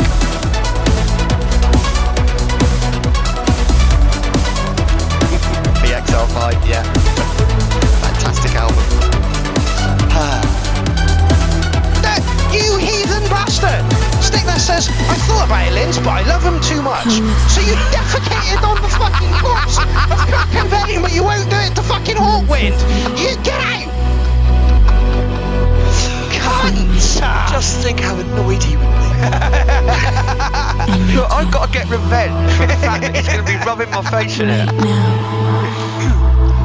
Now, this This is very good. This is lovely, evocative trance, okay? Makes me want to wear a fluffy bra. It makes me want to put my white handbag on the floor and dance in stilettos, okay? There's nothing wrong with that. Leg warmers. Now, DJ FX will write some absolutely stunning, beautiful stuff. I'm not going to take anything away from him. Lighter in the air. This is... There was a time when this was the music of my soul. Yeah, Okay? For about a couple of years. Do you know what I mean? And then I moved on to something else. But again, it takes... God, I've been through a lot of phases. Oh, yeah. Jesus Christ. Oh, yeah. We are the last The mark in white stilettos. Oh, yeah. age. Don't encourage him. You would. I would. I don't have any, but I would. Oh. That was a little... Well, perfectly predictable, do it. Oh, I thought Yes. it was going to be Absolutely. Fucking beautiful. Just like this type of genre was at the time. Yeah. Do you know what I mean? Head full of ecstasy and just dancing away and just your soul just lift. Oh, it's so good. Liquid drum and bass does it to me as well. I don't like. I get it. We went to a night in Bath one time. Judge Jules was playing, and this kind of stuff was like the staple for like the whole night. After about an hour, I'm like, when's it over? You know, like, oh my god, when's the techno getting? I understand, but at the time I couldn't get enough of it. Yeah. You're right, Half God. It is a bit Euro. Skulker says very Euro, but very good. It's like John does not write a shit track, you know. It's just a shame he likes trance.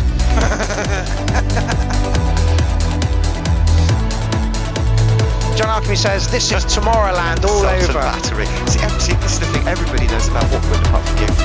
Yeah. You're just a Philistine. I am, yes. I like a handful of bands. Salted Battery is a good track. I had a fucking argument with somebody the other week, and they were like, "What about this? Do you like this?" I'm like, "No." What about this? Do you like this? I'm like, "No." Like, showing me it isn't going to help, you know. And it's like, if I like one of the last bands that I took on was Prop, and I listened to them a little bit. They were okay, and then I was like, "That one, done with that." And I'll go back to like Nirvana, Mudhoney, Smashing Pumpkins, you know, Faith No More. That's where I live. Stabby synth sounds. Yes. Okay. Overlaid over nice washing pads. It's just so nice. Oh yeah, it's beautiful. I just get the feeling that I'm a dark motherfucker inside, so this doesn't speak to my soul. I am...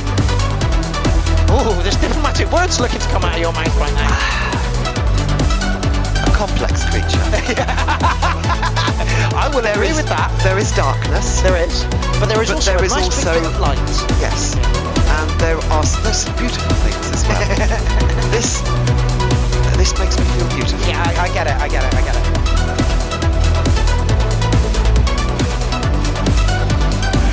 He'd love Hawkwind. Who would? I would not. I've tried. Yeah, no. I have tried. I've played a few tracks and he's got the same sort of feeling about Hawkwind that I have about Primus. Yeah. I can understand how clever it is. Yeah. And yes, that's very good, but I really don't like it. Yeah. David Bowie, Rolling Stones, Black Sabbath, the list is fucking endless for me. And what bugs me is people are like, but it's good, you should like it. I'm like, no.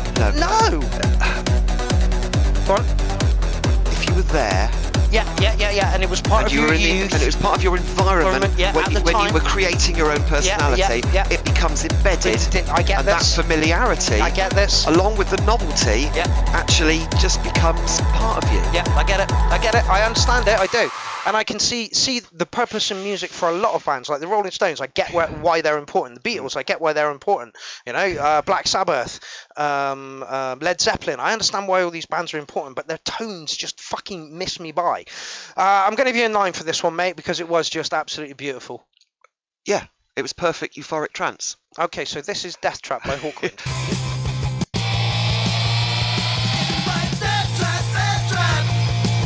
See what I mean? Punk track. Reminds me of the Ramones. It's a punk track. Yeah, the production levels on it are so fucking bad. I know. but they always were with Walkman because, you know, they never had any money to do it properly. No, it was probably all done on a fucking 4-track, you know?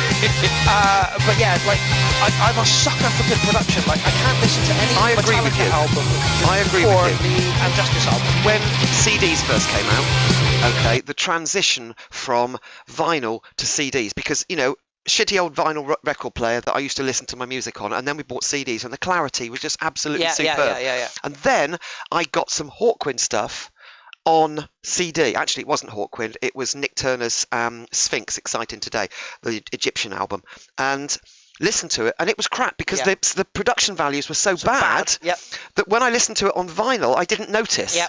And at the time I was tripping, and then I listened to it on headphones on a CD and was thinking, oh god, this is awful. And it was grating. And by that time you were into, not you personally, but like the quality values had been I'd got into the early acid techno when it was techno acid beat, if you know what I mean, right back 1988, and the production value was so much better that I just switched straight over to sort of underground dance music. Yeah. I get you. And walked away from my sort of space rock and hard rock background. And it's only recently I've started listening to it again and just accepting the fact that actually the production value is crap compared to modern stuff. However, it's so evocative because it reminds me of being young. When my knees didn't hurt. And that's what most music is. If you can invoke some sort of memory from someone for something, then you're halfway fucking Which there. is why I liked the Nirvana remix, and I because hated it was psytrance, and then it just had that little riff in it that made me go, I remember that, happy days, and then the vocals. And then he started singing. Surge B, who is in the place, Acid Army, Surge B original mix. Oh, I wasn't expecting that. Lindsay, would you like a coffee? I would love a coffee. Okay, you're in control. Okay. I have control.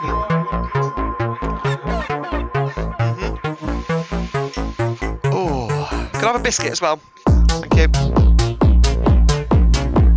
Yes, I saw them, don't worry.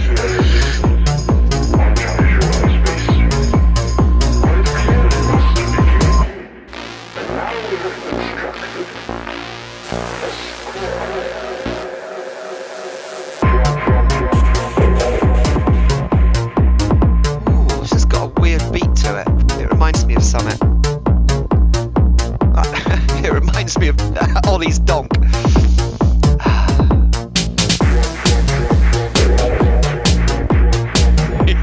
Yeah, no biscuits for the clown.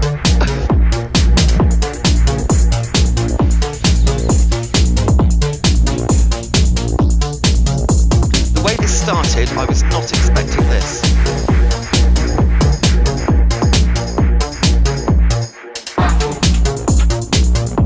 What does this remind me of?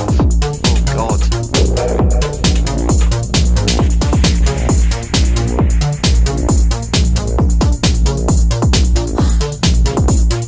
It's one of the problems of being old, is I've got so many memories of music locked in there, I can't remember half of it, but I've just got this vague familiarity.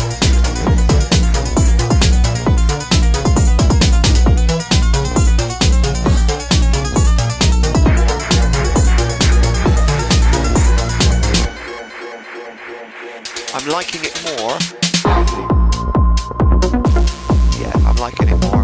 It's getting darker.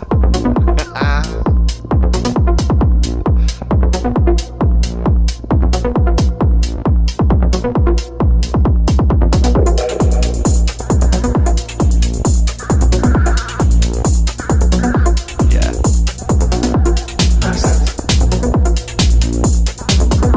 Needs a fat rig though. Quite hear it enough on Mark's little speakers, and they're good. I can't quite catch those subs.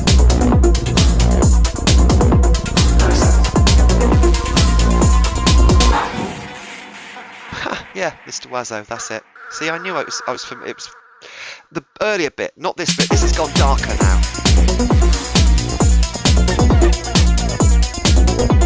and it's just getting better.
perfect harmony. It's great.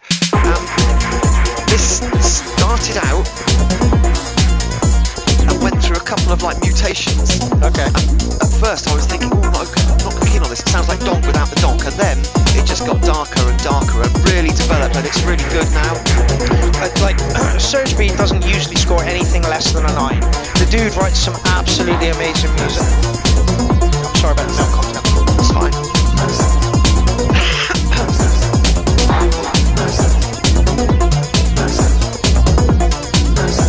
That vocal sample's perfect.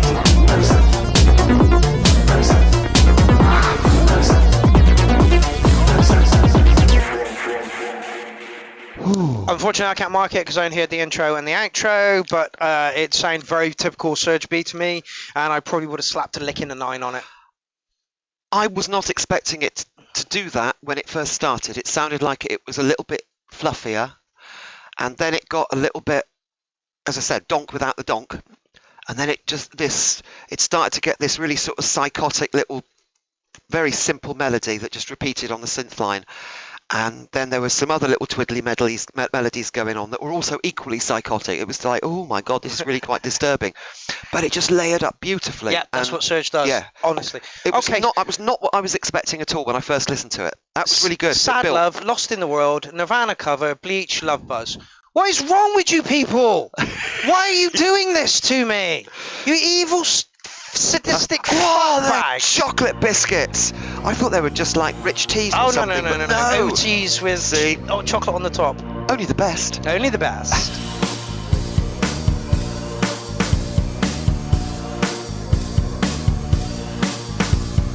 Can you feel my love buzz? This is my favourite track on the fucking album.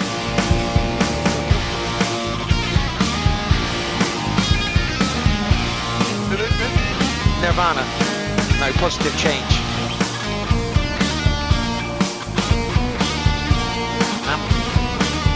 Is this a Martin Indulgence or is this a remix? This sounds like a cover, literally flat out cover, but they've just slowed it down. Would you believe me? I went to make coffee at the wrong fucking time. So somebody submitted this. I don't know what's going on. Yep, Explain to me. It's a cover of Love Buzz. That's literally it. Flat out cover.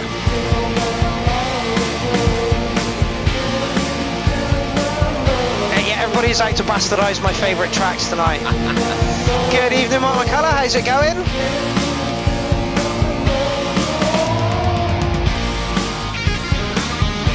Oh. Vince, I might have to leave the room.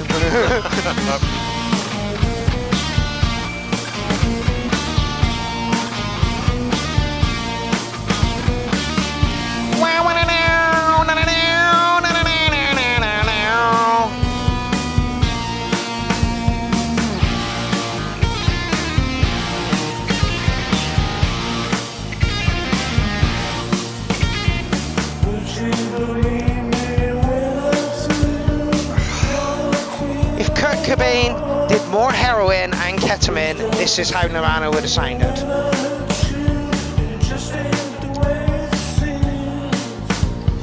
Dr. Vimto, if you really want to fuck me off, do My Penny, Touch Me I'm Sick, or Smashing Pumpkins, Cherub Rock, or Digging a Grave by Faith No More. Guitar works great, everything's great, but why the fuck did you slow it down? I don't know. I've never heard the original. Okay. So to me, this is a live band guitar track. Yeah. And that's all right. I quite like the guitar. Vocals sound a bit strained and distant. Yeah. My own personal taste. Yeah, I'll agree with that. But for all I know, that's what they're meant to sound like.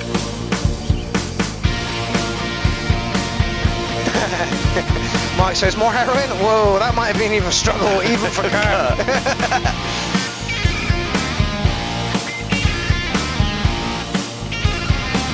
Oh, it's like nails done flatwood. And I know that Love Buzz is a cover as well. I can't remember who did the original. But literally, it's my favourite track on the album. Full mashup of Placebo.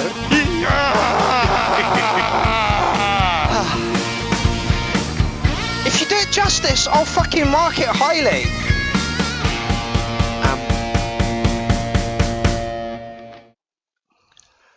I don't know. The problem is, you see, because I don't know the original track, oh God, he's going to play the original track.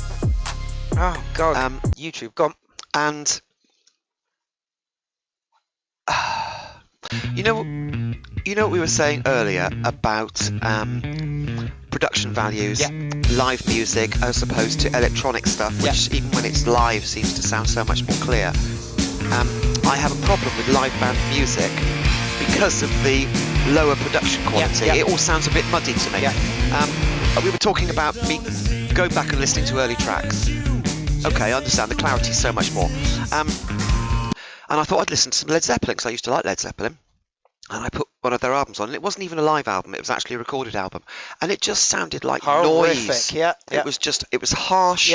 This is why I don't like going to gigs, because the sound that you get at a gig is nowhere fucking near the stuff that you can get in a studio. It's whereas when you go to a techno, they're playing either synthesizers if they're doing it live, or they're playing records, and it's you know, so much nicer. That's it. And I'm a bit spoiled because of that. So I would find it difficult to like that because it isn't as precise and digital and soulless. And I know that people say, oh yeah, but live is so much better, it's, you know.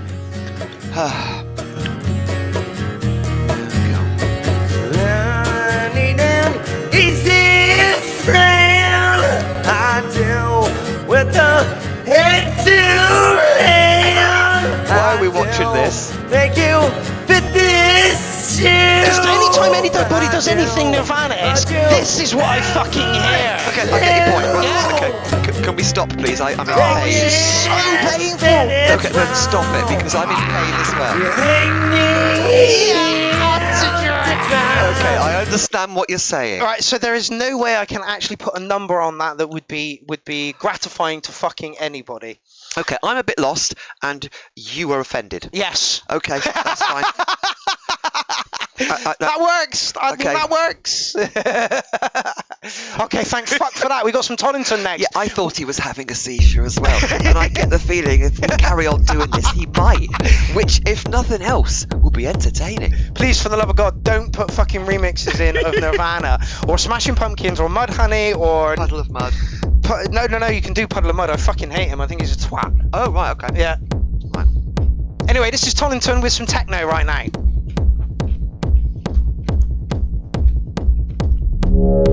Ooh. I rest my case.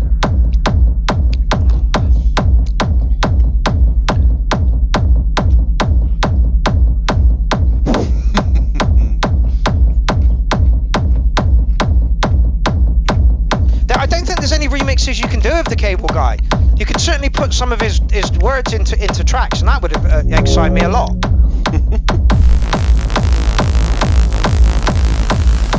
Eight already. Yep. 8 already.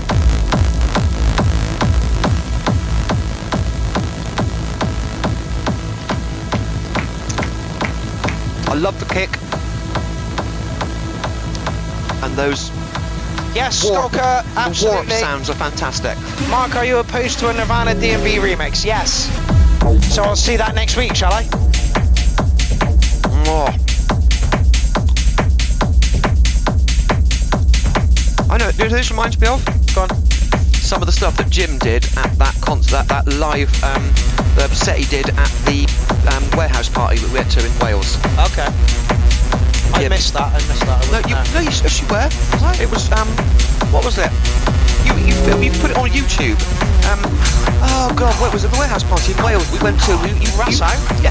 Yeah, no, I didn't make Jim's set. We just put off. Oh right, okay. Yeah, I didn't see Jim. Right. Jim's set had this feel to it of just stop. It was just pure power. Yeah. This is what Tollington does.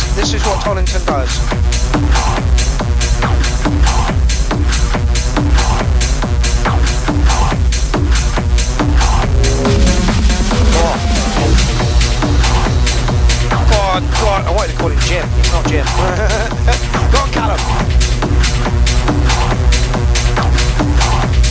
And I know Jim does lots of other stuff as well, but this just reminds me of a couple of tracks he did on that set that were just so they were gorgeous. This has got exactly that feel that oh, that warp sound is superb.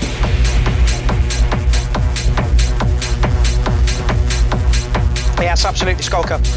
You know you're doing something good when it reminds you of Jim. Absolutely.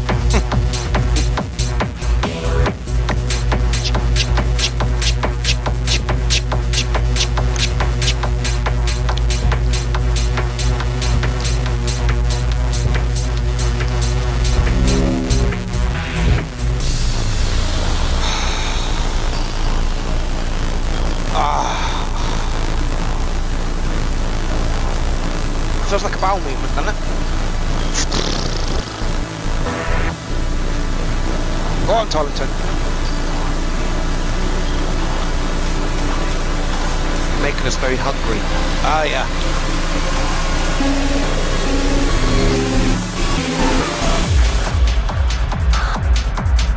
Could the kick be a little louder? It's a rig track. I think if it was on a rig, you would hear every single bit of it. Okay, yeah, you're right. That's such a nice kick. Yeah, you're right.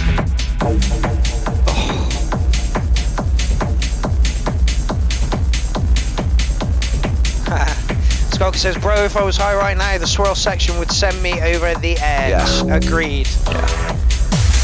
Okay, so this is track of the night for me. It's going to score no lower than a 9.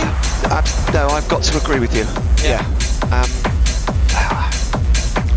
I know it's shallow to just love this level of pure darkness, but I don't care.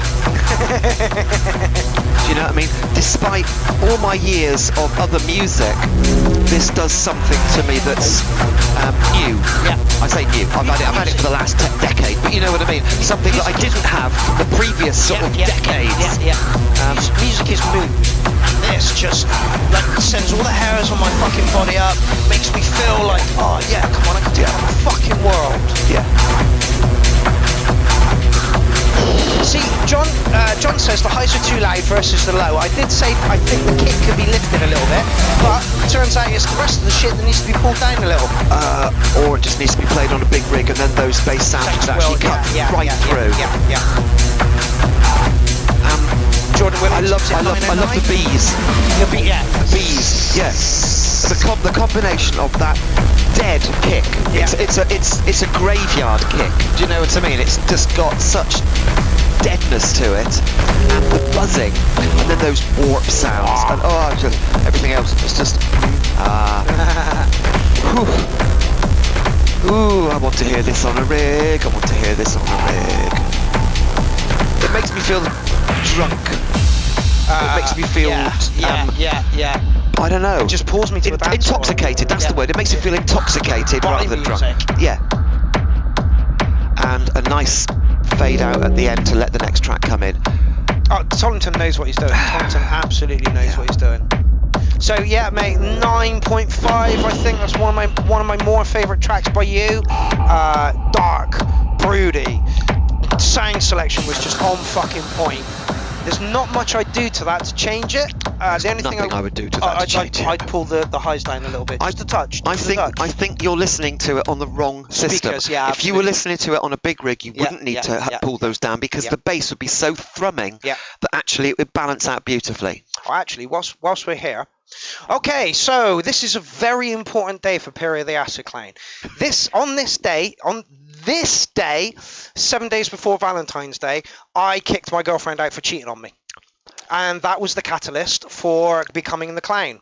I released my first video on the 7th of March, and I'll go through that on the 7th of March. And then, as far as I'm concerned, I wasn't Pierrot the Acid Clown at this point. I was just Pierrot the Clown. And then on the 1st of April, when I made my YouTube, I became Pierrot the Acid Clown. So today is Pierrot's Inception Day. Yep. And then we've got a few weeks of gestation. And then the birth. Yeah, exactly.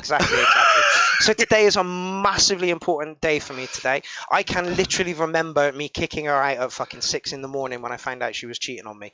And it was horrific. I spent the next 3 months crying my fucking eyes out. But the clown came out of it. So something good came out of a horrific thingy. So yeah, that's why today is such an important day for Pierrot the Acid Clown. On this day, 6 years ago, I made steps to becoming the clown. Would I change it? No. No, it's been an interesting journey, hasn't it? It has been an interesting journey. I'd like to talk to my ex and find out how she is. I know she's got 2 children at the moment with the guy she cheated on me with, so things are going well for her. But, you know, I wouldn't change a fucking thing. I would rather be where I am right now. Something's just occurred to me. Go on. Well, she has a family. Yeah, she has family. You have a family? Yeah. Your family is more diverse. Yeah, hers is 3 strong. Mine is about 2,000 strong. I'm happy with this. I'm not going to change a fucking thing. I love where I am right now. I would just like to chat to her. He's so proud of you, children. He's so proud of you. Well, I mean, you say that, and then you put a post up about drag queens reading to toddlers, and the world loses its fucking mind. Oh my god. And do you know what the rub of that is? Completely the rub of that is, it's not happening in England. All right, okay, apparently it's happening in Wales and it happens in America. So you're all getting, not all of you, some of you are getting bent out of shape about a situation that doesn't even fucking affect you.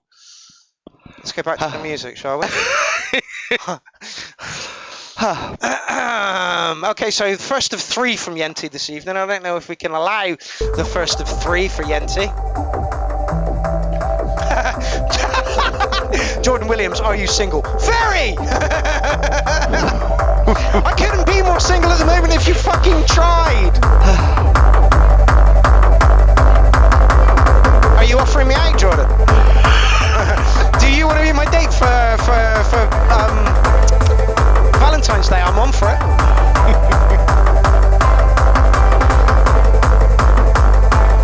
Oh, Marius, I'm not even going to get into it. The funny thing is, drag ends up happening at Christmas pantos, right?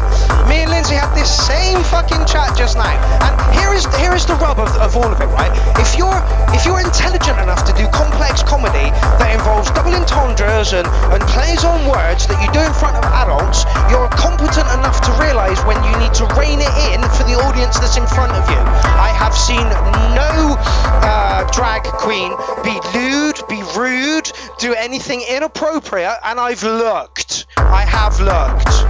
My dad was the dame in the panto every single year. Okay, were there double entendres then? Oh, all the time. See, so silly ones. Yeah, but you know they were definitely would go over kids' heads, right?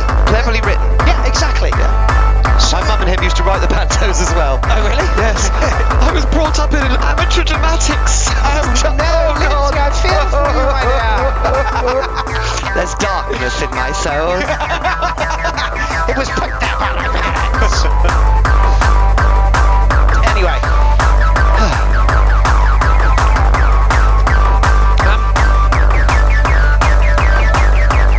I'm a little bit confused. I'm always confused. What's going on? The kick is dark. Yep.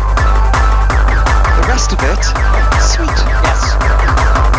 And this is Yenti all over. He likes that juxtaposition. Yeah, but like maybe it's because I can't help but compare it to previous tracks. It jars a little bit with me, and I've listened to a lot of Yenti's tracks, so. I don't know. Yeah, sweet and sour. yeah. I like that sound.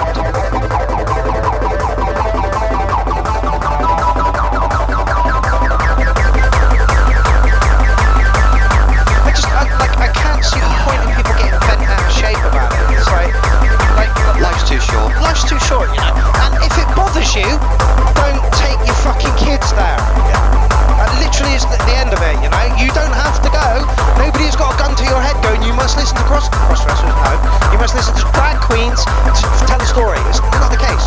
And also, a lot of kids these days are growing up non-binary or trans or whatever, and they need an outlet for where they can see that it's okay. I don't get it. But that's the problem. I don't get it. You hit the nail on the head. I don't get it. Some people don't think it's okay. Yeah, some people don't think it's okay. And there's nothing we can do. Belief systems are Exactly what we were talking about earlier. Yeah. Belief systems are rock solid. So the best thing to do is to leave your belief systems out of conversation. Yeah. Because you can't argue with a belief system. No, you can't. You can't be persuaded of anything No, else. because there's no evidence. Chill. You're right. You know.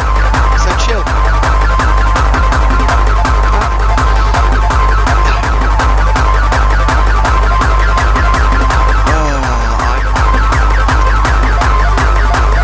Loads of people are loving it. It's not gelling. It's not gelling for me. There's something clashing about it, and I don't know what it is. Yeah, I believe this is the track that Yenti was like, oh, it's acid techno.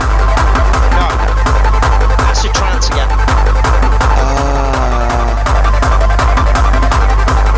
More closer to acid trance than I suppose so. Benjamin, drugs bored me about 10 years ago. Like I say, somebody's like, have a line of coke, and I'm like, really? Do I have to? I have to be honest. I have to be honest, Benjamin. I think I'm in the same sort of state as well. Yeah. I'm not quite sure what excites me these days. Well, actually, dark techno, liquid drum and bass, And motorbikes. I do like my motorbikes. Yeah, maybe it is the fact that there's little variation. Yeah. It's all from the start, and there's very little change going on. Mark McCullough says, like something Sven Bath would have played circa 90s. What you got, Skelka? What you got? That's a 125. It's a Vespa.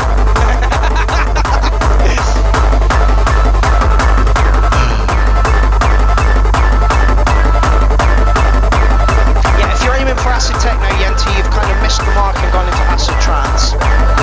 It's definitely got. I don't know.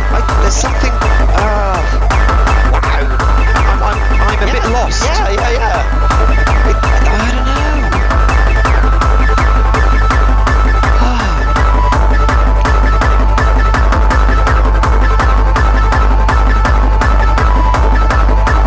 John Alchemy says that's the NT we know and love. No, it isn't.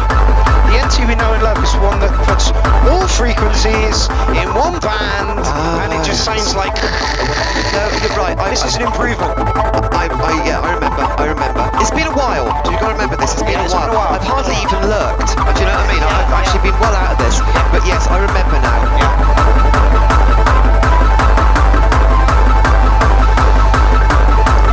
Okay, so you told me that this track was acid techno. It's not. I don't know what it is. It's a strange mix. It's got its own sound. Right, listen. There's a different acid sound in there. It's just come in right at the end. Right at the fucking end. And you see, you know, that note, that wow needs to be brought down, and the acid sound needs to come up to give it some variation. The sounds are there, but that particular synth line, the one that goes whack, it's too much. I'm overwhelmed. I kind of agree with Lynn's, although I can't remember what she said. And it was literally 2 seconds ago. You hear that? That's too much. Yeah. It's that's overwhelming the sound. Structure is I believe, what you need right to at the work end, on. there was a more acidy, distorted sound that's going. If you'd have brought that one up and taken the synth line down a little bit, it would have given it a bit more variation. Even if literally you just did, 20 seconds of one, then 20 seconds the other, then 20 seconds. Something like that. It would have given it a bit more variation. But that particular that whack synth line was just it overpowered me. Oh no, maybe we should go for. Okay, well let's do this one. This is acid techno. Like that's acid techno.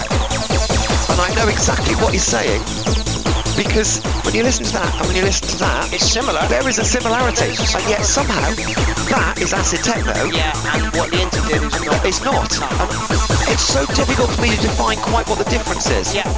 All I can say, that synth line that was going needed to go whack more. It needed more of that character. Character. What do you call it? It's the oh god, it's the envelope, isn't it? Yeah. But it's an envelope. It's not. Oh god. it's a warp envelope. I don't even know how to describe it because I'm not a musician. I play drums, for God's sake, when I can be bothered.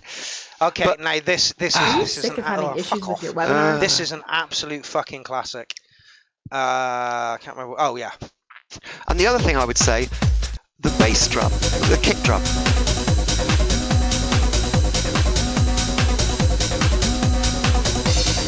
Right. In Yente's track, there was very little hi-hat. Yeah. There was very little. The kick drum was there. The kick drum was a little bit too broad. The kick drum could have been tightened up, and a definite hi-hat shuffle going on. Then that high-pitched synth sound with the musical element to it needed to be warped more and faded in and out with a far more distorted synth sound that came in right at the very end. God, I almost sound like I know what I'm talking about. Do. Listen to that.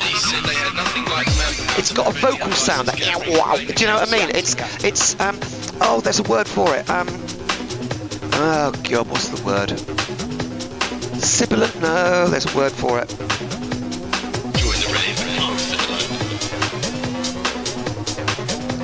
But you see what I mean? It's got space, it's got character, it rides really nicely. Yeah. 3-day illegal rave party from hell. Illegal rave party from hell. Space. Yeah, space. Loads of space. Yeah. Loads of space. Rave party from hell. Yeah. So there you go. So yes, I know what you're trying to achieve. Yeah, it is very close. This is the thing. Close. The elements are there, but they need to be juggled. Yeah. I mean, not so relentless. Hi-hat. Kick needs to be pulled in. Yep. It needs to be narrower. Do you know what I mean? It was too much. It was too boom and not enough dunk. Yes. It needed to be sharper, tighter kick. The hi-hat needed to be in to give it some sort of groove. Introduces That the hi-hat is. TV Yeah. Otherwise, it's literally just kick. And the hi-hat needs accent. Yeah. You need to put an accent on it, so it's not just open hi-hat and then it needs to be. Yeah. So there's an accent on it as well, and that gives it that groove and that drive. Yeah. It's got to feel like the music's almost Tipping forward. You know when you sort of come off a escalator sometimes and you nearly fall forward and you have to sort of do that. Yeah. The music has got to give you that feel. Yep. That trying to catch up with yourself feeling. Yep. Which gives it a bit of anxiety and a bit of drive. We love acid techno. If you're going to put a track in and you're going to call it acid techno, it fucking better sound acid techno, alright? But Monkey. please don't be offended by what we say. We're just trying to give friendly advice. Yeah, absolutely. And it's friendly advice from a personal point of view. Yeah, absolutely. Which means fuck all, as we found out on Facebook the other week. Yes. But I hope you know what I'm trying to say. I believe so.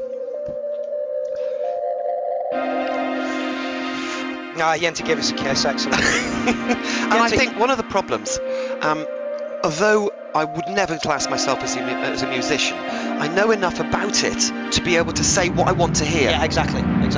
That's the most important view, you know? You can talk to a producer who's going to tell you to bring frequencies up and down and stuff, but if the feel of the track is not there, then you're flogging a dead horse. And that was my point. It was the track lacked feel. Yeah, it lacked character. It lacked that. Yeah, it's really hard to describe sometimes, but it's almost like you take the music and then you twist it over so it's falling over itself. Yeah. And so it makes you want to dance. Yeah.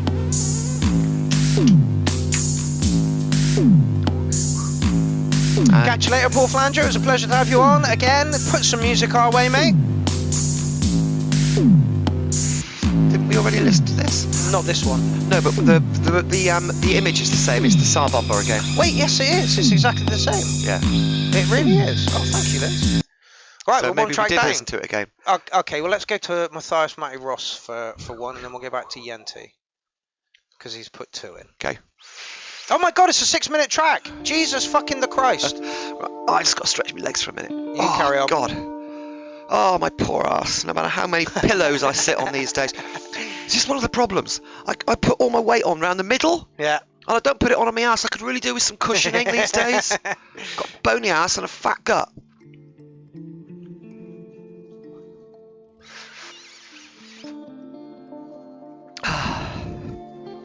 Okay, this is super fucking quiet. I'm just gonna knock it on, see if we're gonna get any more. Okay, yeah. That's pretty. Music's pretty, visuals are pretty.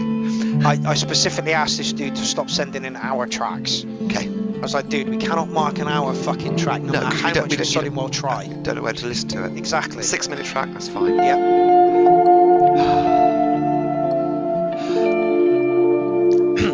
When I was at university, and we all used to sit around with the RIS Brocket from a Triumph Bonneville in the middle of the room that we used as an ashtray, and occasionally we'd put lighter fluid all the way around and light it, and you'd get whoop, whoop, whoop.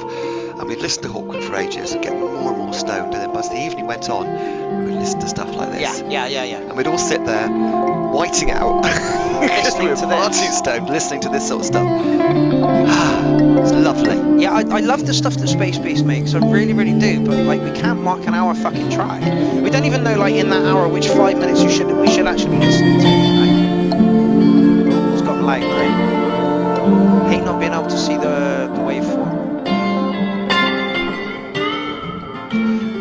I know what it reminds me of.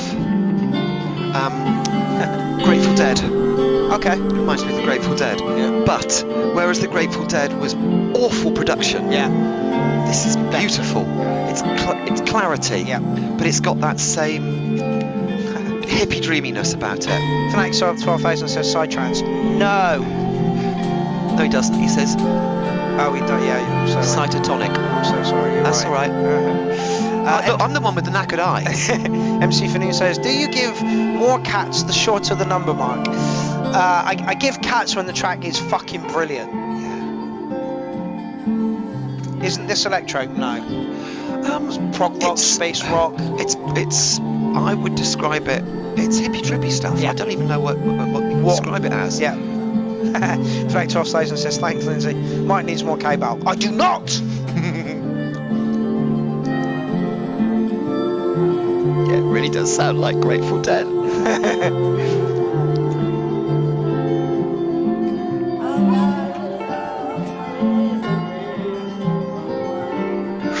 It is ambient. There's an incense shop in Glastonbury. And Okay. It would play really well in that shop. I can see that vision. Shoegaze. Yeah, it's stoner rock. I wouldn't describe it as stoner rock. No, it's not rock. It's stoner music, but it's not stoner rock. Yeah.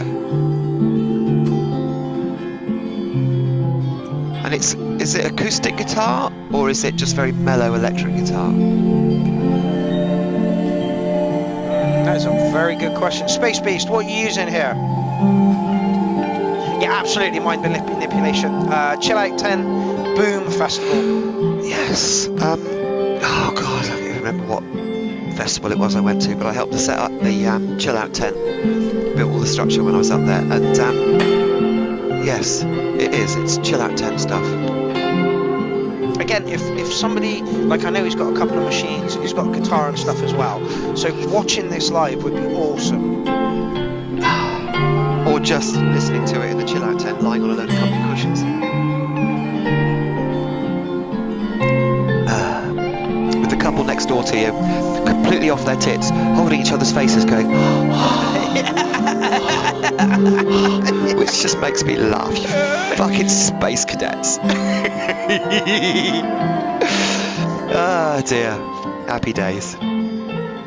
Both electric and acoustic, there we go. It's almost space jazz. Yeah. That'd be spaz. Mellow space jazz. Yeah, it's mellow space jazz. Are you two? Half Cut Has Beast says, am I too outspoken? No. You couldn't possibly be. See, this is the thing. I don't know whether it is ketamine stuff. This isn't ketamine stuff. This is nice. This is mellow trip and stone. Yeah. And again, if this was at a festival, I would comfortably sit down, watch, and listen. Yeah. I find this sort of music. I tend to go to the Chill Out tent to do people watching. Yeah. Because people are fucking hilarious. Yes, they are. Very entertaining. Yes, they are. Yeah. It's mushrooms. It would work with mushrooms. It does need some vocals though. I don't know. No. it has got vocals, it's got some chanting, gentle chanting in the background. No, it's exactly what it is, what it needs to be. The only thing I would say, black foal, little mole, black foal. The only thing I would say is with this sort of music, you've got to be so careful not to hit a discord. Yeah. Because a discord will suddenly make everybody twitch, and it's really difficult to avoid a discord. And some of the sort of slides he did on the guitar then, just for an instant there was a little hint of discord. And if you were tripping, it's like somebody whacking you around the side of the head with a sledgehammer. Yeah. You know what I mean? It's just like everything's just so in harmony, and suddenly, and then suddenly that comes in. So you've got to be so careful with that. Yeah. Okay, so gonna mark this as if I was at a festival. I'm gonna give you like a solid 8 on it. And I'm not going to give it a number as usual, but you've heard my description. Yeah. It would fit beautifully in that environment. Okay, so let's go here. Not that we should, but we will.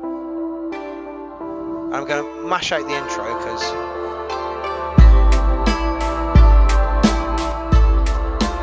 on a different. This is Yenti again. Different planet. Totally different planet. Totally different planet. What?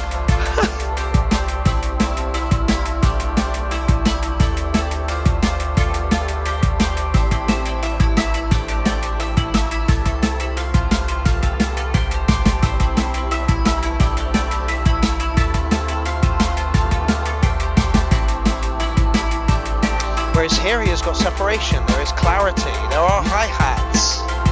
Yeah. There was probably hi-hats in the other one, we couldn't hear them. Because everything was just too full in the middle range. But,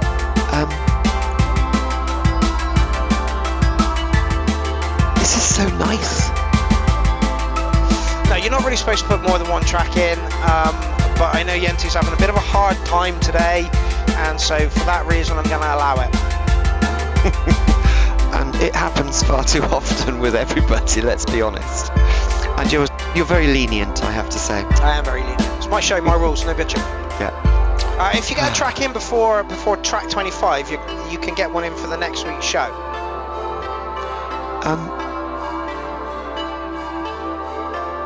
This is beautiful compared to that acid techno, almost mess. Fluffy. Yeah. Fluffy liquid. Yeah, it's got direction. Ooh, fluffy liquid. That sounds horrible. That sounds like it's got mould growing on it. But you know what I'm saying? Yeah, liquid. But it is. It's beautiful. It's absolutely beautiful. Yenti, if you could get some of this character into your techno kind of tracks, then you're onto a winner, mate.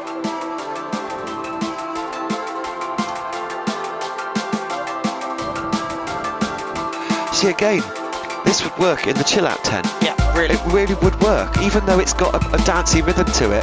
It's so lovely. Scott says fluffy liquid is the name of that milk that's been left out of the fridge for too long. Yeah, exactly. A friend of a friend had a glass bottle and he capped it off, and there was like a little bit of milk in the bottom of it. He left it in his windowsill, and it literally just created its own kind of culture and stuff. It was dead good to look into when you're off your nut and stuff. It's alive. It's a universe.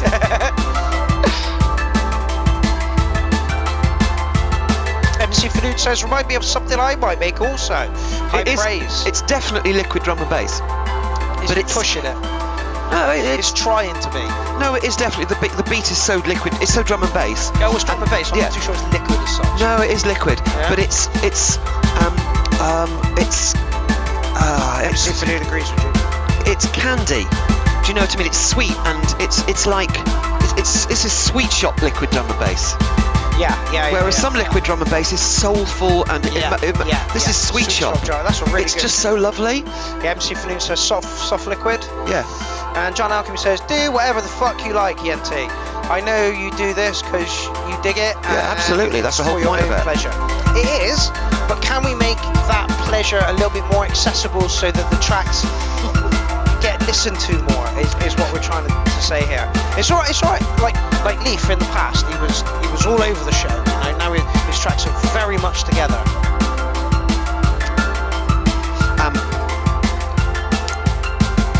if your argument is that I make this music for myself and nobody else, then why do you ever play it for somebody else? Yeah. If you're making it to submit to other people to listen to, then you have to expect that you're going to get a response. And sometimes that response is going to be positive, and sometimes it's going to be negative, and sometimes it's going to be helpful. Yes.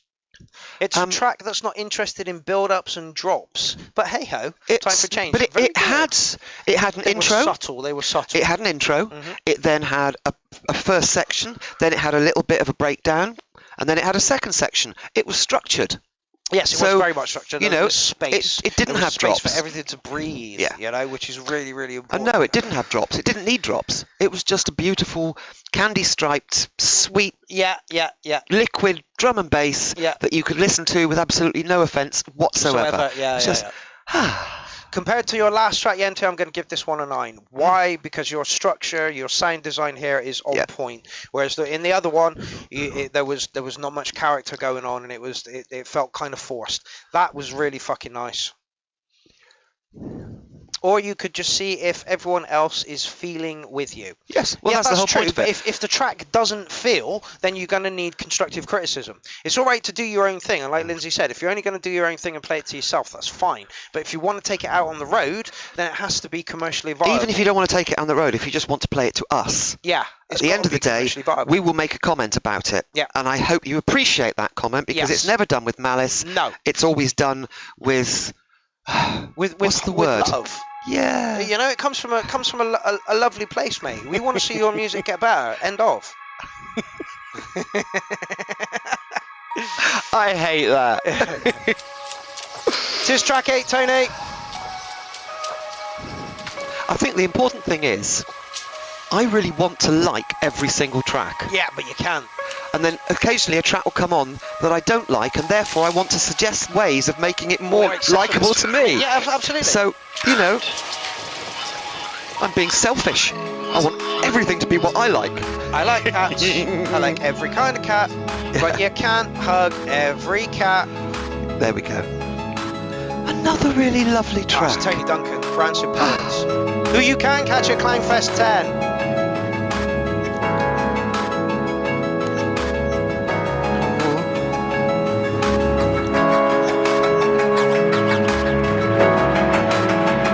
Yenti says constructive criticism gives us a heart. Thank you so much, Yenti. Oh.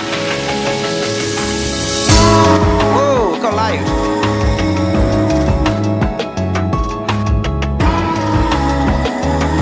Definitely in the chill out tent at the moment, aren't we? We really are. Yeah, Dean, I agree with you. The entire album is absolutely amazing. We must have heard most of the tracks off of it by now. And if this is your bag, go and give them a pound for the sound. It was €7.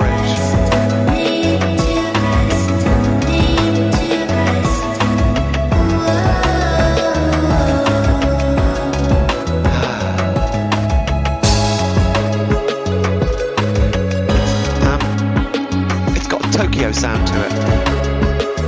Nicely done. You know what I mean? It's got that sad bit in a manga cartoon, or cartoon is the wrong word to describe manga, but you know what I'm saying. In a manga film where there's a particularly soulful bit, this has got this, it's got a definite Japanese character to it, which I really like.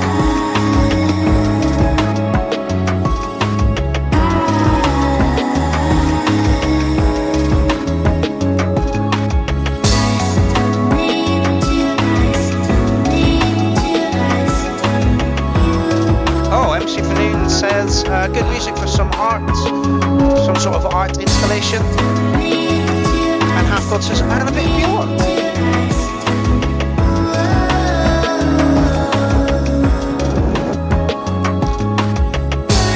Sweeter than York. Yeah, much.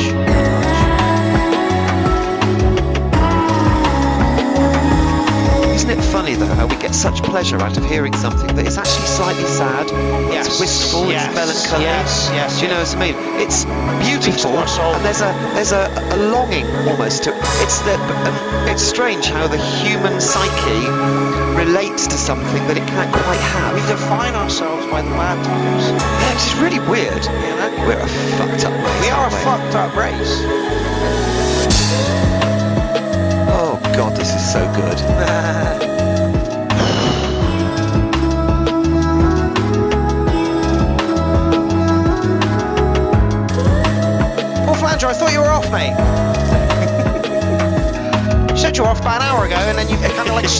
fine. Not on, you know. No, you're welcome, mate. Yeah. Please stay. Yes, synth addicts. Well, in the end, we are all miserable fucks. Absolutely, which is why I like dark techno. Yeah, but the thing is, we're not miserable, but it's almost like we. What's the word? We ache for that misery. Yeah. Do you know what I mean? Defines This is really weird because this makes me long for something that I don't even know what it is. It just makes me feel. Oh, I'm so tragic. I'm a lost little soul. Do you know what I mean? And somehow that feels good. What? Yeah, but what are we evolving into? Well, if you're to be believed, AI paperclips. Yeah, paperclips. AI is going to take over and it's going to fuck us up. Let's just put like a 10-year limit on that as well. I'm like, that's kind of soon, Vince. Yeah, I reckon we're all going to be paperclips in about 10 years' time. There is a story behind that. You might get one day. I'm sure some of you know. Well, I have to say, and maybe this is controversial, but that was track of the night for me. Oh, for very different reasons, but yeah. For very different reasons, Yeah, but very different. I'd almost rather listen to that than the tracks that excited me. I don't know why, but that makes... Yeah, I get it. It's like me with Placebo. I can listen to acid techno all day long, but I prefer to wallow in Placebo. Wallow. Good word. Yeah. Yes. Yeah. Wallow in my own pain. Fuck you, I don't want to see the world. I want to wallow in my own pain and just be a pain-ridden, crack-addicted cock for a little while. Maybe... I don't know. It's... I don't know. I was impressed by that, and it's done something to my head. Yeah. Okay. Straight up 9, Tony. Love the vocals on that, by the way. Maybe it's because most of the time we go around with no real emotion, and something like that induces a sense of feeling. We actually feel something. We're not quite sure what we're feeling, and it's not entirely pleasant, but it's compelling. It's almost addictive. That music. It really sort of creates, it's so evocative of that particular state of mind, of longing for feeling. That's how weird. This is why I hate TV. TV will give you all the emotions that you need without actually having to experience them. You can experience them for somebody else. Right. That's what I hate about TV. We've been reduced from a body doing to a pair of eyes seeing. Okay, so we're now just passive observers rather than people who are actually involved. Yeah, absolutely. That actually makes me feel. Oh. So yes, that was, I'm sorry to say, track of the night for me. I actually... Straight up 9, Tony. I'm all emotional. Okay, something from DJ Jones. Spring into action. But that does mean we've had 3 tracks of the night so far. Yep, that's not a bad thing. It's not a bad thing, is it? Damn, we're so lucky we can just listen to all this fantastic music. No. Synthetic says you need to be an active voyeur, not a passive one. No, you need to take part. Like, don't look at things and think, oh, I'm satisfied because I can see they're doing it and I don't need to. You need to be a participant. Participant rather than a voyeur. You need to be the main player in the film that is your own life. Yeah, rather than watching it on TV, rather than experiencing the ups and the downs and the pain and all these characters go through. That's why soap operas are so addictive, because they give you all of the emotions you need without actually having to experience them. They're vicarious. Yeah, exactly. Not so keen on this one, DJ Jones.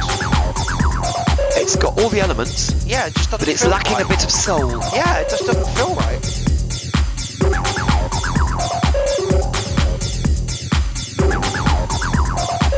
Thank you very much, Dean. It's because Lindsay's on. You're getting constructive advice. He says, amazing show so far.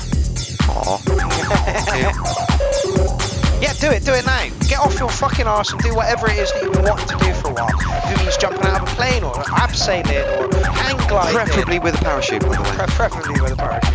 Unless there's a big net on the ground. Did you see that guy jump out of a plane with that parachute? I did not. They put a huge net on the ground and he jumped from 22,000 feet into a net without a parachute. Why? Why would you do that? It's a rush, man.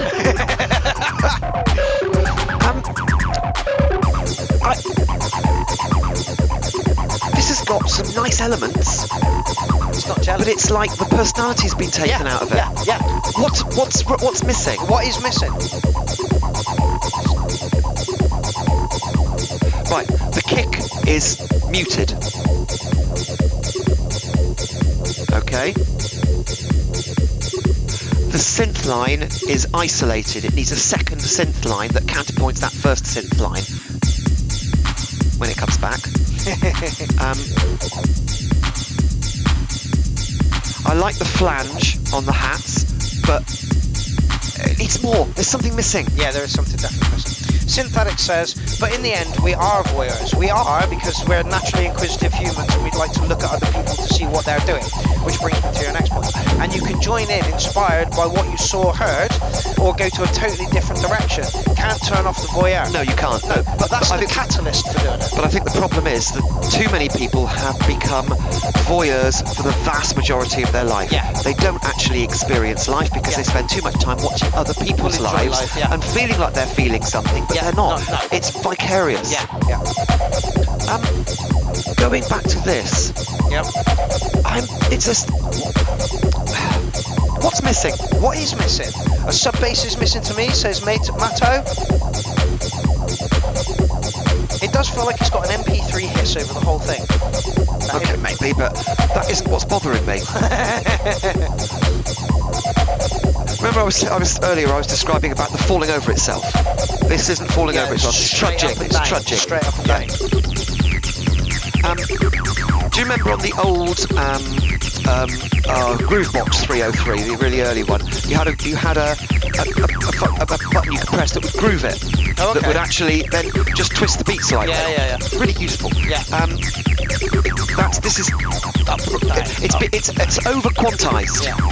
It needs to be twisted slightly, and I'm not quite sure. I remember watching a program about a drummer, and he was saying that he adds edge by delaying one particular beat by about 100th of a beat. Yeah. And it sounds pretentious, but actually when you're drumming, you can do this. You can just actually pull back a little bit, and somehow that just slight delay puts an edge on things. Yeah. Because it doesn't quite. It's weird, isn't it? How a mistime can actually create emotion. Well, when drum machines were brought out, they were like, brilliant, we don't need a drummer now. And they realised that drum machines were just there was no human element involved in it whatsoever. You needed to be able to dequantize to actually add a bit of groove.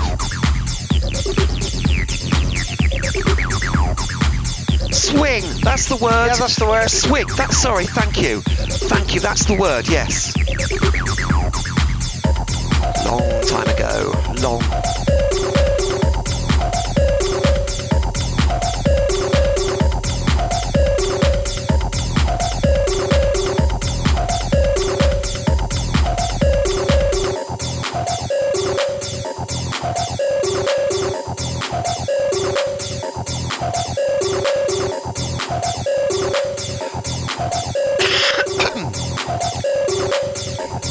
Anticipation.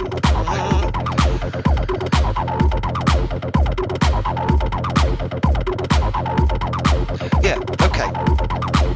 That clap on the second of the kick beats. If that clap was like a 1/10 of a beat delayed, so instead of boom ch, it was boom ch, boom ch, boom ch. Yeah, it would add some swing, some groove, some character. I'm really sorry, David Johnson, but this one is not gelling with me. It just lacks character. Yeah. And yet all the elements are there, but because they're so rigid, it sounds empty. Yeah. John Alchemy says, solid track would rock the dance floor. I'd like to put that to the test. I agree with Linz. It lacks a little character and a little bit of swing. It's too straight up and down. Yeah. I'm not going to put a number on this one, David, because you'd hate me if I did. I just think you need a reshuffle in the structures phase, and just to bring out a little bit more character in it. Okay, so Kenneth, what's the frequency, Kenneth, my man? Mind manipulation music. I get the feeling this is going to be the drum and bass. MC Fanoon says, I disagree. I like it cold with no soul. Yeah, and this is the thing, personal taste. Personal preference. Personal preference. Do not listen to me and Lynn's. Okay, if we don't like your track, don't listen to me and Lynn's. Listen to the chat. Okay, there's going to be people in the chat that are going to like it, and they're going to be, you know. I think listen to all of us. Because you never know. Okay, an awful lot of what we say is just banter, but sometimes we say things that might actually be useful. Sometimes. Right, one in 1,000 comments. Yeah. See, I like to right up his fucking crib tripping by libbers. I like drum and bass because it's that the broken beat. Swing. Yeah, it has groove. It's because it's that slightly different beat that automatically gives it groove. Yeah. Which is why I've always loved drum and bass. The first time I ever heard drum and bass, it was like, oh my god, where have you been all my life? Because that broken beat just somehow it was full on falling over itself. Yeah. Unfortunately, when I started mixing, the guy who I started mixing with was massively into drum and bass, and the decks were at his house, so that was all we listened to.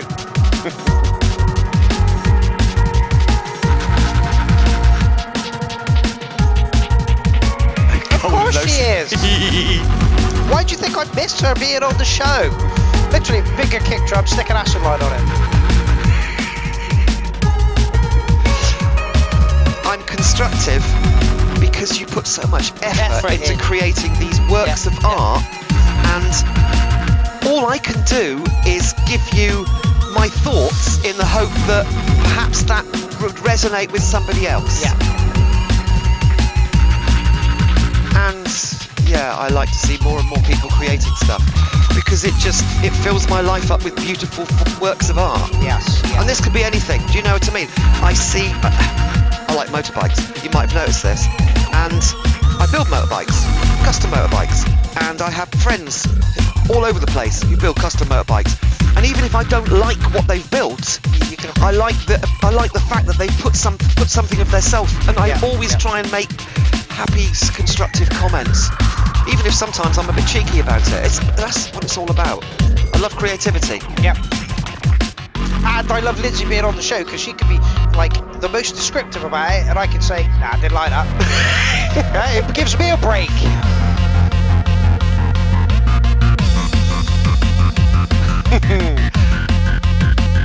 We're in Amen for Techno territory. Yeah, but that's great because again, this is one of those things that just lifts everybody. Yeah.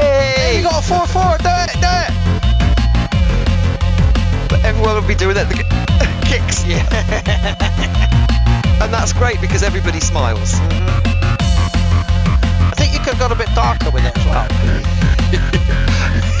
Benjamin said, I like food. Anytime anybody cooks instead of eating a pot noodle, I'm happy.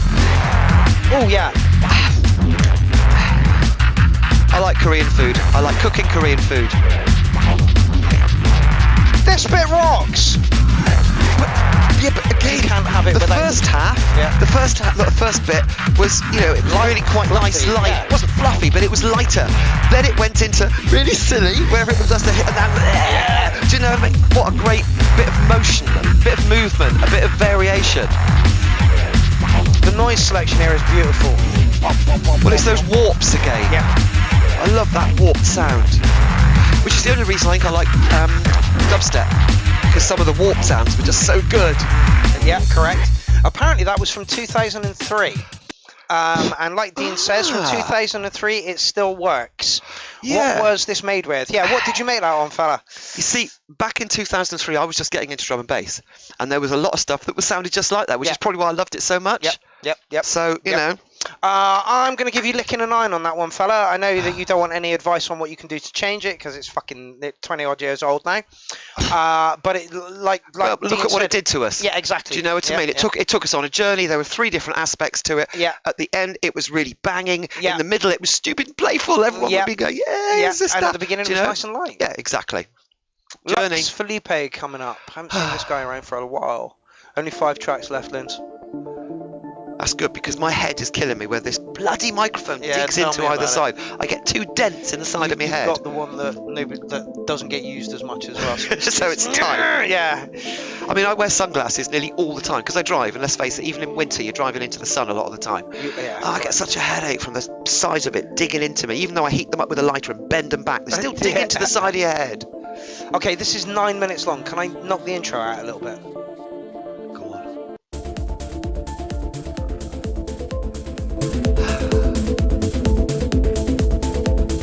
Okay, it's definitely a live jam. It could so do with a master. And I haven't said that about a track in fucking months.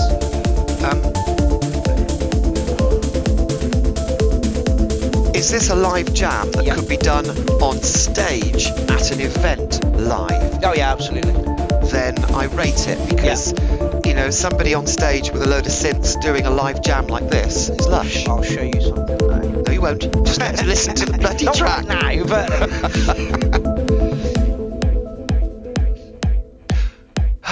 Having said that, ties into what you just said. Having said that, oh God, Yeah, sorry about that. I was at a festival a couple of years ago, and there was a few DJ sets, and then a guy came on and did a live set, which was very well done, but all the middle disappeared. Yeah.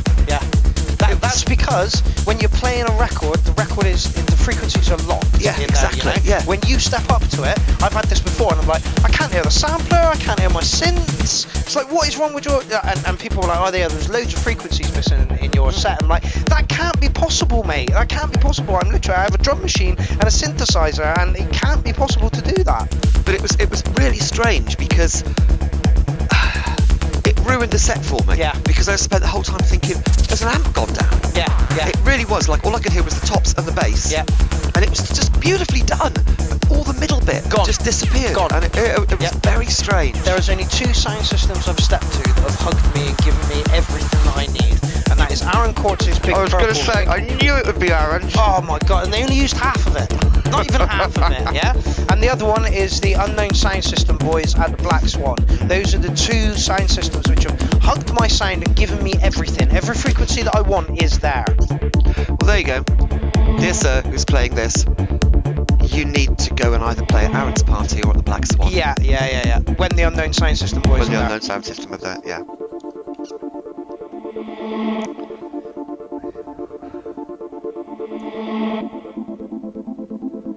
My Manipulation says, thanks for the lovely comments.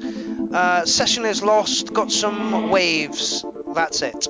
Well, I mean, I wouldn't go back to that one. I would write a fresh banger. It worked, it got us excited, but there's more better to come, you know? Oh god, yeah.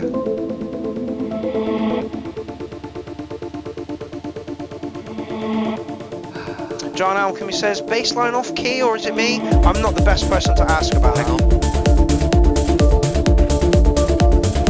Bass is always difficult because you've only got to change the angle of your ears. It can actually vary it by a fraction of a tone. Yeah, correct. I know what you're saying. I don't think it is. I think it's just the fact that it's a soft bass tone and it can be just twisted slightly. Yes, indeed, Dean. Mind Manipulation is playing on day 3. Day 3 is split into 2 halves. I'm going to do a lot of drum and bass and jungle at the beginning, and then we're going to move on to some other bits and pieces. So that's the drum and bass day. Ish.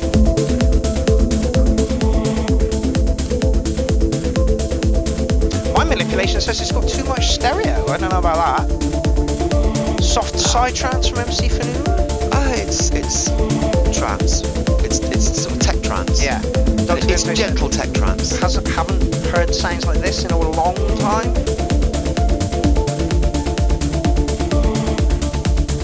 Pad going 2 semitones down while bassline stays the same. Got it now. I'm glad you figured that one out because I would never have been able to tell you what the fuck was going on there. There was a Petrol Bastard in the house! Feel like I should play a Petrol Bastard track now. You can catch Petrol Bastard. No, you can't catch Petrol Bastard. You can catch Acid Ray, which is part of Petrol Bastard, on day 2. Clown's 6th birthday. Yes. And I have to say, the Acid Ray track I heard the other night was my Absolutely. Fucking God. He's got some serious releases on the way, kiddies. Watch his space. I can't say fuck all about it, but watch this space. Alright, screw it, I'll play the new one. I was going to play something else, but I'll play the new one. God. Yeah, wait. No, Petrol Bastard is old news. This is a really good track. You did not submit one this time, Ben. Don't forget, if the shout-out stays up for 1 week and deals with 2 shows. So if you get a track in before track 25-30, you can get another track in for show 2. So literally, by the end of day 1, you can put another track in. Go on. It's a lush track. Needs a bit more variation from me. But again, it goes back to what I was saying. Imagine this at a festival in setting, being played. Do you see what I mean? Yeah. And it just washes over you, and it's, you know. Yeah. This reminds me of the stuff that we were hearing at, oh God, where was it? Carol's gig, the Good Intent gig. Just reminds me of that dark forest with some UV strings around and some lasers and stuff. I mean, it's got a slight side sort of feel. To put it this way, if it was a psytrance event and he was playing, it wouldn't go off. No, they would like it. Yeah, they would like it. It wouldn't feel off. No, it wouldn't feel off. Yes. Go off almost implies that somebody comes along and pulls the plug out. Yeah. It wouldn't go off, or people wouldn't go, way! Yeah, that's it. This would fit in. Yes. It would also fit in on a sort of ambient night. It would also fit in on a gentle techno night. It's got quite a range. Jason Marsh says, when you've lost your mates and you're coming up. Yes. Yes. But you don't care. Yeah, mates, what mates? I'll find them at 3 in the morning. I shall find a new crew to hang out with. Who's my next crew? Yeah. They look friendly enough. Oh wow! Okay, so we've been listening to that now for nearly 8 minutes, and we haven't been bored. No, this is it. So it's good. It's nice. I was really shocked because I'm looking at it going, oh, it's nearly a 9-minute track, and it's a bit light and floaty. We're just going to get bored, but it didn't. It carried us on really, really well. I'm going to give him an 8.5. Could do with a boost in volume. Is the only thing. Yeah, that's it. The only thing could do with a boost in volume. Which, let's face it, you get if you were on a rig. Yeah. And the rig likes you. Yeah. Okay, so seeing as though we have the Bastard of the Petrol in, let's go over here and check out their new release. I'm pretty sure I'm about to get fucked over for copyright laws here. No. Yeah, well, it's on their channel and they own it and blah, blah, blah, blah. Anyway, this is Petrol Bastard's new track, Beefy Grandad. Check it. It's a lot lighter than I thought it was going to be. John Alchemy says Lux does good prog sci, and that was because we didn't get bored.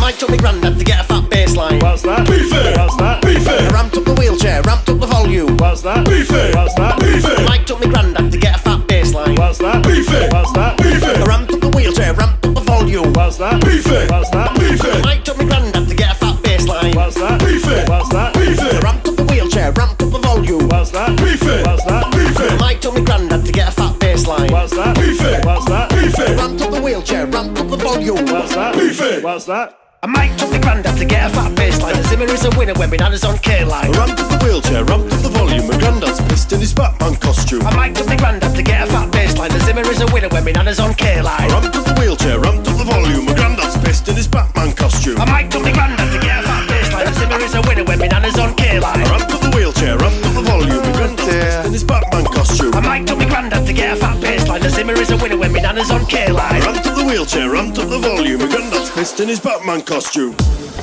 What's for tea, Wahim? This is very clever. The Petrol Bastard stuff is just very you're good. brutally good. Although I've got to say, this is like light as fuck. I wasn't expecting this. I'll play you something else in a minute. Get up and dance, you beefy grandad. What's the dance move? What's your bass back? Get up and dance, you beefy grandad. See you stroll like I have a flashback. Get up and dance, you beefy Yeah, I can imagine you have. Yeah, they were running for a 10, 12 Get up and dance, you beefy grandad. See you stroll like I have a flashback. Get up and dance, you beefy grandad. What's the dance move? What's your bass back? Get up and dance, I do love the video. It's an excellent video. Get up and dance, you beefy grandad. What's the dance move? What's your bass back? Get up and dance, you beefy grandad. See you stroll like I have a flashback.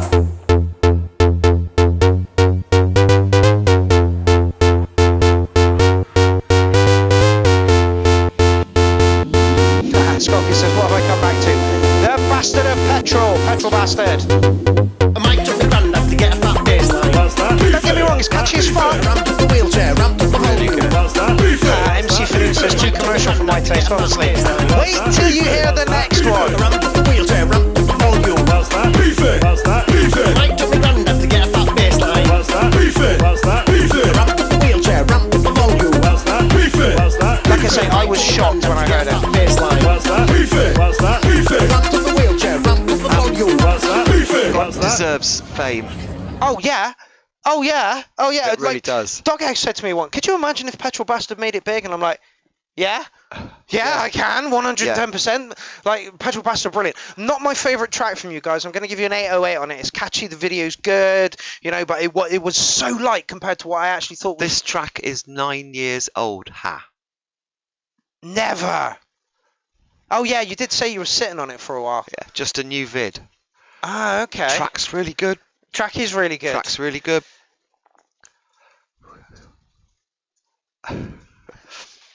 And yes, compared to his other stuff, it is very light.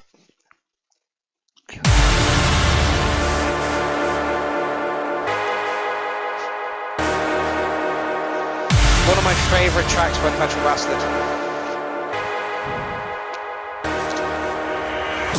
I don't think this is officially their video. I don't know though. It might be. It's on Jonathan Turner. Is that John Tetsuo?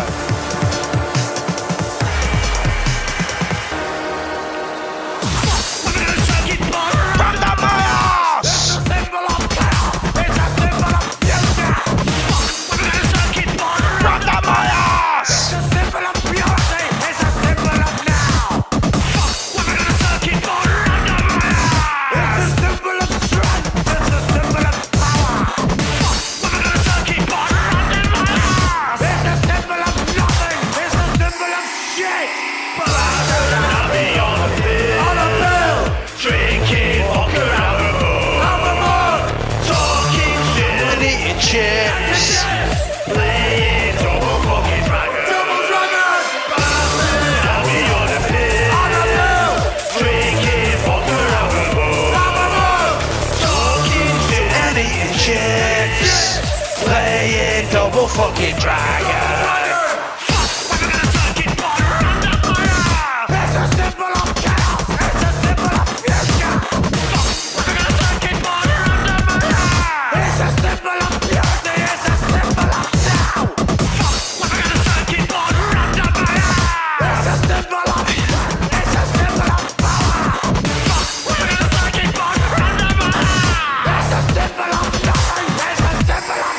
Here we go again. Drinking vodka out of mug, talking shit and eating chips, playing double fucking dragon. I saw me sexy worms, get on the floor and be sexy worms. We saw with the Griffin, and they got the entire fucking people that were watching just lie on the floor and just be sexy worms and kind of like roll around on the floor. It's fucking hilarious. So yeah, that is the Petrol Bastard. If you don't know them, please go and fucking check them out because their stuff absolutely 100% rocks. That's, like I say, that's one of my favourite tracks from the Bastards of Petrol. What was I going to show you? Ah, yeah. It probably doesn't. No. We need to go on to the next track, really. Yeah, it's not. It's just We're not. out of sequence now. Okay, so there you go, Petrol Bastard. A little bit of a plug for you. Oh, do go away. What are we selling? I got a clue. Oh, Lost Luke. This should be good. Rapper. Who is the cheeky cunt? Oh, it's another Raspberry one. Okay, well, we'll end with that. Even though you got two Petrol Bastard tracks played, I don't know. Drifts like a blip in the silence, timeless. The gods left us stars to remind us. Vessels on the tides of alignment enlightened. Somehow our paths. Yes, for a George, you are late. You tuned in for the last 4 tracks. My wings remain flightless. I don't think God made us in His likeness. Kaleidoscope. No, Ben, we have to start the thread again next Monday. So we have to play it tonight. All of the tears and the mischief, all of your fears and your intrigue, more that we see of ourselves, the more 7 subscribers, do your fucking man a favour. Coded, infinity is woven. Get over there and tell Lost Luke you like his stuff. Explosions, galaxies we're floating, lucky to be chosen. Earth is just a single drop of atoms in an ocean. Our presence is astounding, climbing a mountain, looking at the whole thing and thinking about it feels grounding. Laying countless stars, I see thousands, light leaking in from the shroud I'm surrounded. This breath now leaving my lips, it's a trip like how come we even honestly, exist? Ben, it's fine, mate. Just a bit of warm soil with some seeds in the mix. Little creatures made of stars another one from the deepest on abyss. Fly through the rain, now I know you by another name. Met a butterfly at the high of once you get off the seat, ride through the pain when arrive at a summer's day. Bright we need a couch. Yeah, I know. The room ain't big enough. What I thought about doing was putting this over there. I'm like, yeah, that works. And I'm like, no, hold on, because I'd still have to have that table here, and which would work, which would pull the couch right up to the door. And it's like, nope, that's not The only possibility is if you get an inflatable couch, and then you let it down at the end of each time, and that's not going to happen either. Living proof that some miracles are true. Broken up the sky. I'm not a great fan of rap, but this is very cute, right? And he's not rapping about money, guns and hoes and cutting people and asses, you know? That far away and the world is at its But do us a favour, go over, he's only got 7 fucking subscribers. He couldn't stream to YouTube if he fucking wanted to. Blessed cause the deal that we got here is awesome. Always at one with the sun in its orbit. Enthralled we forgot but we thought was important. All kinds of beings that his intonation is not pretentious. Oh, took it up. There's a couple of big words. But some rappers, everything's emphasised. Yeah. Over projecting. He's reading. I sit back with the sax and the stacks and the fact and man and man and shut up. This is right. 1950s beatnik poetry. Oh fuck, it's ended. Yeah. 1950s beatnik poetry. Okay. But brought right up to date, so it's not pretentious in any way. It's just really nicely done. And okay, so he has a few videos on his channel. Go over and check him out. Tell him you like it. Is the thingy on the deal? I liked it. I liked it. And I'm not a fan of rap at all. No, I liked it a lot. I'm going to stick a 9 on that one. Got an untaxed car? Nope. You. But thanks. No, I haven't. Actually. Oh, for news! Turn things down.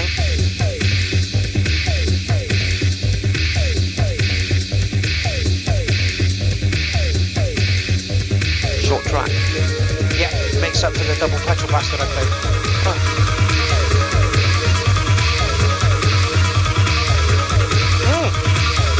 Oh, Cedric, you're Luke. Lost Luke here, thanks guys. Dude, I'll push your stuff as much as I can because I think you've got a great flow, a great style, the whole thing.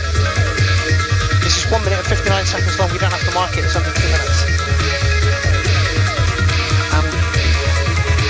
It's very got a Yenti feel to it. I was just about to say.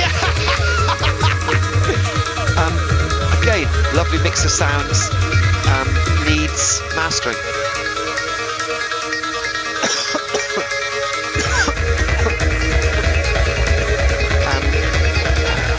That's right. Needs some. Right. The structure's a little bit chaotic. Sounds are lush. And it needs mastering. But.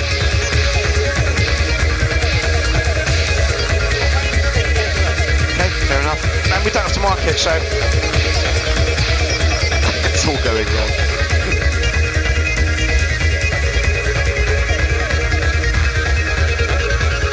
The rule is, if it's under 2 minutes, we don't mark it because it's under 2 minutes, people. I will say, it's giving off very Yenti vibes. Some separation going on would be good, and a little bit in the structure, which is what you chatted about. The most chaotic track needs some mathematical precision to make it accessible. Yeah. I agree. That was just a little bit random. Over the top, yeah.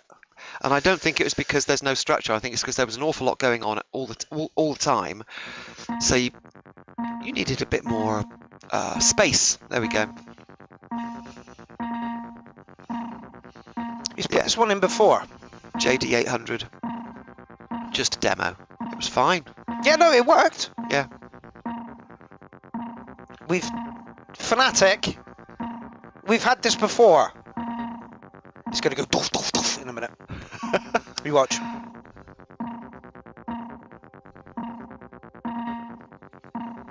God, give us a kick drum.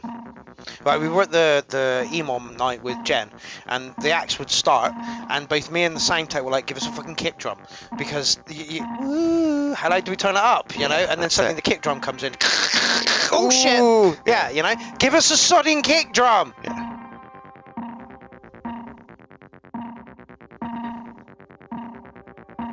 Tonington. Oh right, okay. I was talking to someone else. It's okay.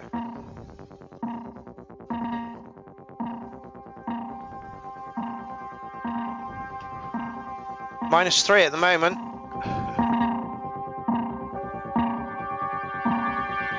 Is there any need for an intro to be that long?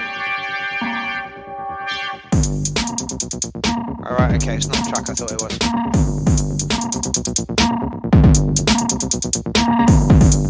I have liked it before, so I have been here before, fella. And I recognise the name of it. I got to stand up again for a bit. Oh, my poor ass.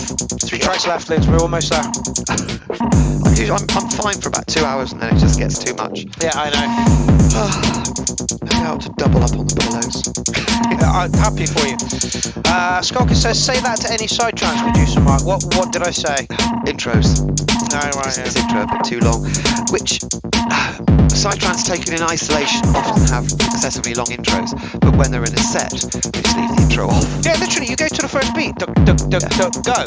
Nobody mixes it for the intros. Nobody mixes the intros. Apart from the very start of the night, the very first track. Yeah, literally. That is the only time you'll ever hear a fucking intro. Stop it. So keep them short. Yes. Apparently this was for Clown Fest 5.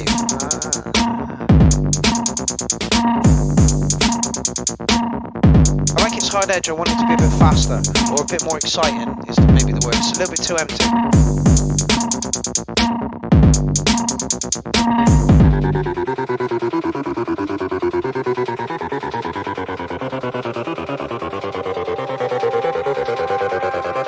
I see what you mean about the stereo effect.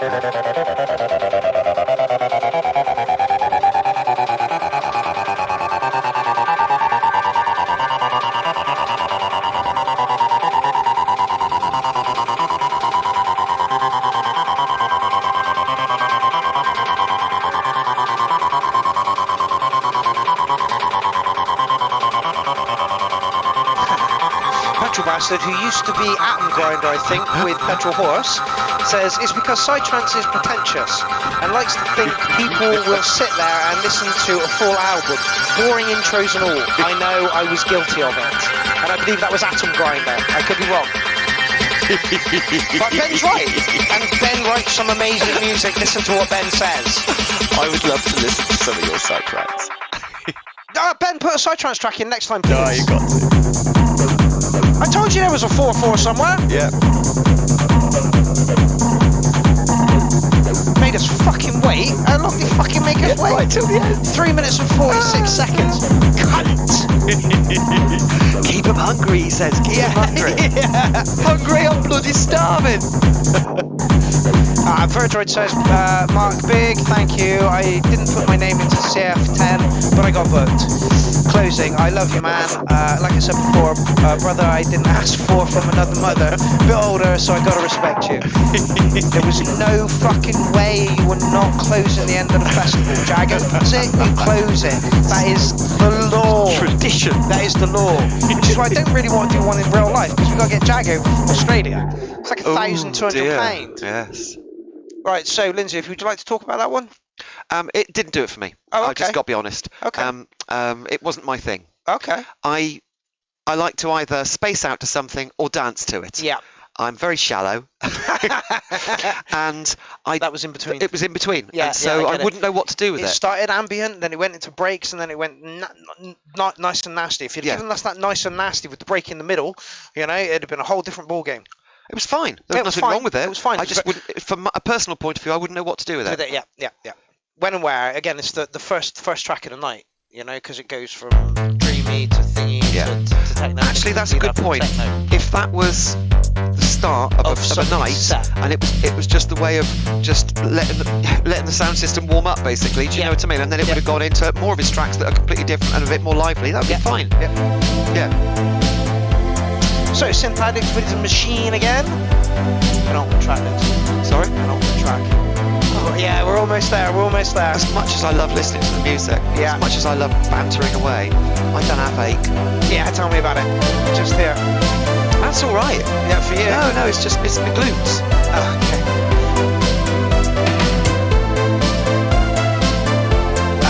Half beat, God, beast, half man, something.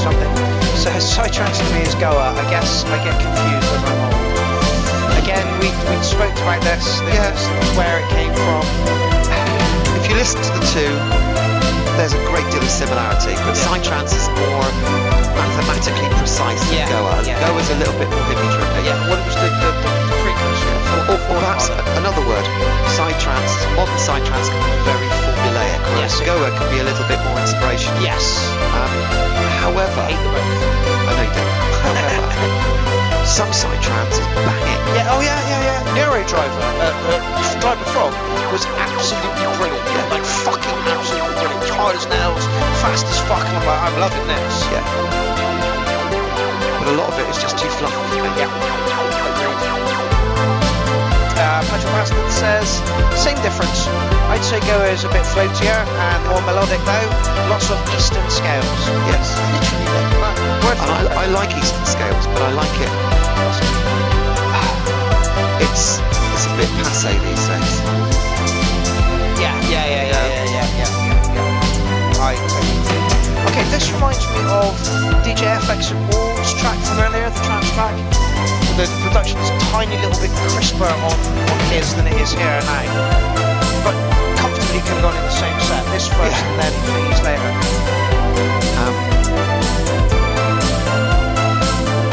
And it lacks groove again. Okay, yeah. It's a lovely vibe. It's not gripping. It's a solid 8.5.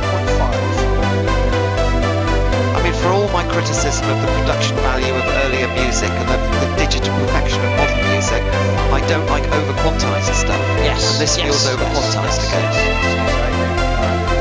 I'm guilty of that myself. Put it on 1, put it on 4. Yeah, but your stuff is so messy and distorted and outrageous that the transient bits, the sort of emergent property from just the massive overload gives it a bit more liveliness.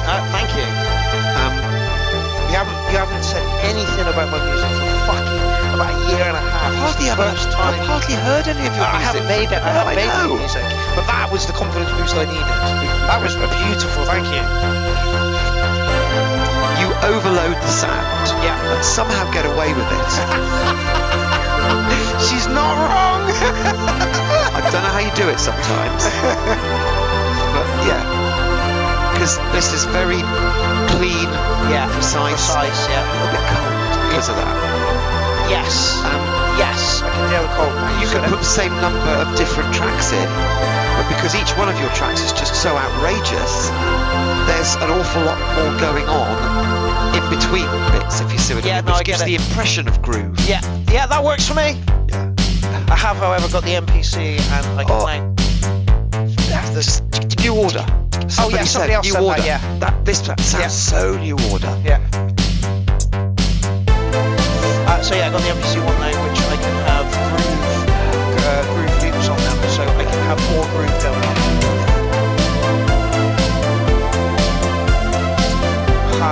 You dress me up, I'm your puppet, you buy me things, I love it. I'm guessing that's a New Order track.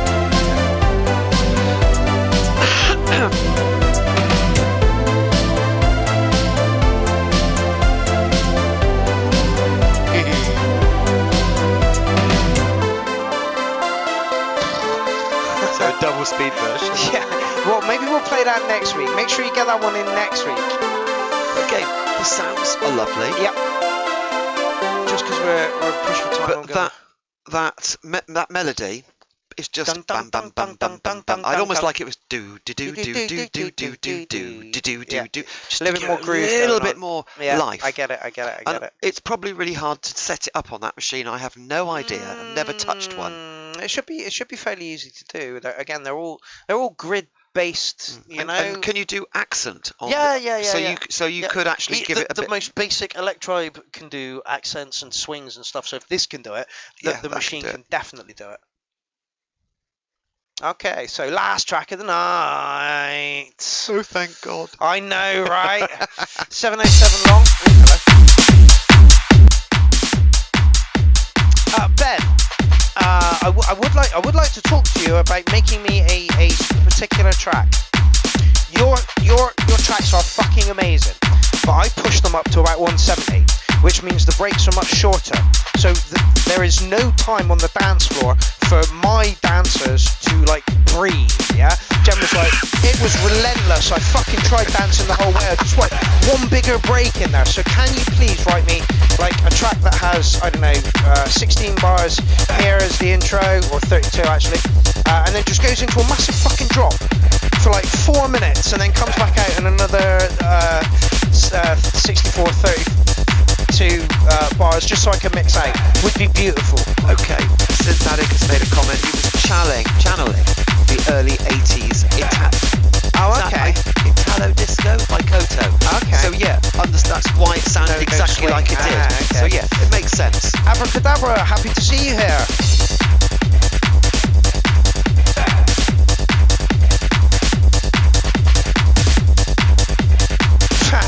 Acid techno is just a load of beeping. JNS has just joined the party, evening all. Last night on my music course today, and finally I get back to the URL every week. Excellent. But honestly, Acid Ray, this stuff is lush. There just needs to be a little bit more break time so that my dancers can catch their fucking breath. What BPM is this at the moment? Like 140, I reckon. I reckon it's a bit faster than 140. Might I reckon it's closer to 150, 148, something like that. Nope. Oh yeah, you're right. Hold on. Stop there, mate. That says 146. It could be slightly wrong. Because this is all right for me. Yep. Anything over 160, and it's getting a little bit hard for me to dance. Yeah, I know. That's why my dancers can dance. You know, I can cope with a little bit faster than this, but not a lot. 150, 155 is my sweet spot.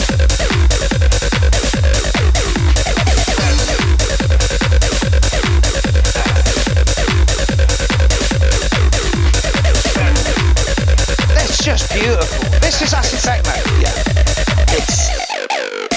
I've said this before. If you imagine acid techno as a genre, okay, and here are the parameters. Yeah. This is slap bang right in the middle. Yeah.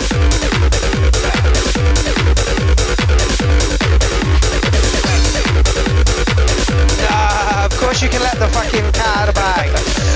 Acid Ray says, can I let the cat out of the bag?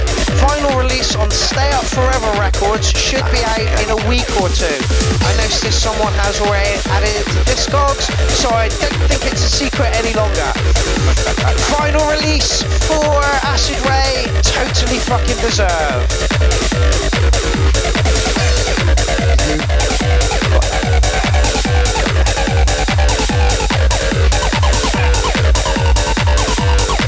Dynamic says, great show tonight, great to see Lindsay again, absolutely it is. Good to be here. See what I mean? We're like almost halfway through the track now. There's been no let up and no fucking break. There's a chance to go, and that's about it. Like it literally is. So for me, when I'm at 170, fucking rocking it away, everybody dies. Yeah, literally. 72.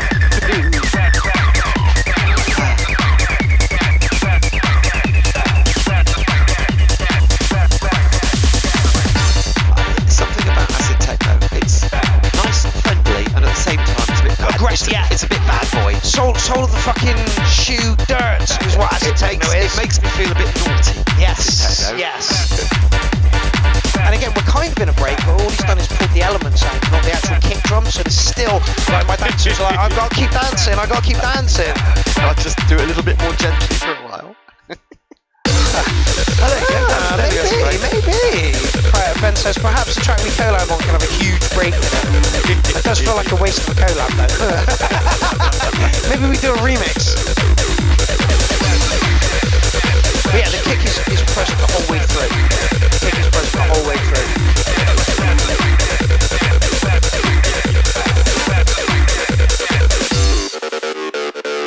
And then again we breathe, but we're back into the dancing.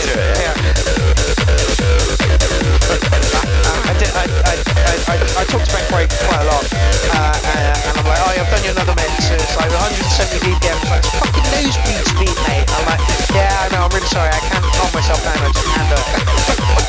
Nosebleed speed.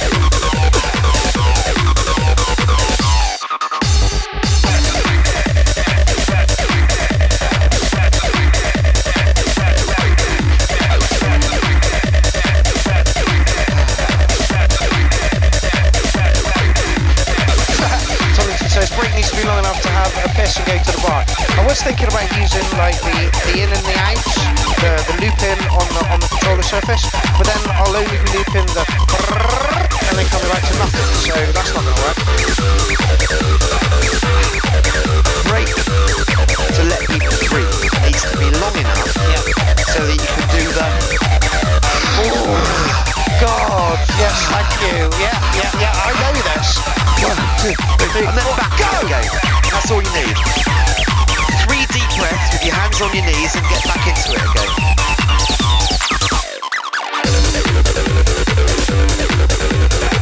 Right up my street. In fact, I've mixed this one out a lot. Acid Washout by Acid Ray. Over on the Bandicamp, you can get all 22 releases for like 17 quid, which, like, do it. Don't even hesitate. If you like acid techno, this is right up your fucking street.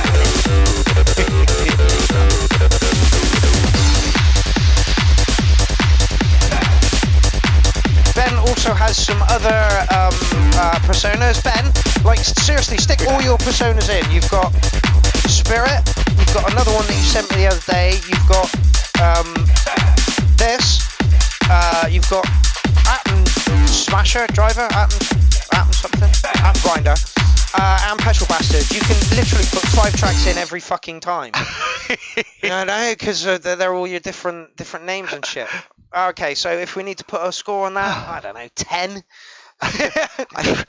Yeah, it's acid techno. Yeah, and it is, like you say, right in the fucking middle. Fucking having it. Yeah, where you want that acid techno to fall. Thank you all so very, very much for joining me this evening. We are running 9 minutes over time, which isn't too bad. No, I can manage that. I would like to thank Lindsay for sitting on these fucking horrific chairs. Well, they're better than the old things they that really you used are. to have that just ate your ass. But this feels like I'm a 5-year-old at fucking, you know, play school or some shit. The seats are so small, and like Lindsay's like 6 foot tall. You 6 foot tall? No, not quite 6 foot tall. 5'9" and 3/4. Okay, so taller than me. Let's put it that way, right? And I have trouble on these like Hobbit stools. Yeah. You know, so I can only imagine how you people that are vertically not challenged get on with I don't get backache. I don't get leg ache. Yeah, I get arse ache. Yeah, it's being sat here for 3 hours. It's fucking horrible. We literally, somebody buy us a studio and give us a sofa to sit on, for fuck's sake. We can have as many people as you want come over there. Yeah. It's ridiculously good. We need to go mainstream, man. Yeah, well, I'm happy for mainstream money. You know, I'm not gonna curb my mouth for mainstream money. But we'll just give it a what's the word? We record it live, but with a 5-minute delay to give somebody to get a chance to go shit. and go beep, yeah, beep, beep, beep, pull our fucking beep, beep, down beep, all the beep. time. Yeah. But literally, we'd just be beeping out the entire time.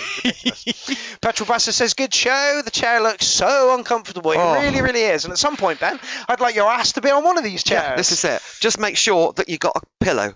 Make it 2. Yeah, that's it. 2. Or just fold one in half. Actually, why didn't I do that? I could have folded it in half. There are people that do this with it as well. Put it up the back kind of thing. I can't do the backs are weird because they're boingy. Yeah. I just get that feeling they're going to break at any moment. Yeah. Tell me about it, but I can't do that. Anyway. It feels way off. Right, thank you all so very, very much for putting in a track this evening. If you put a track in. If you didn't put a track in, that's absolutely fine.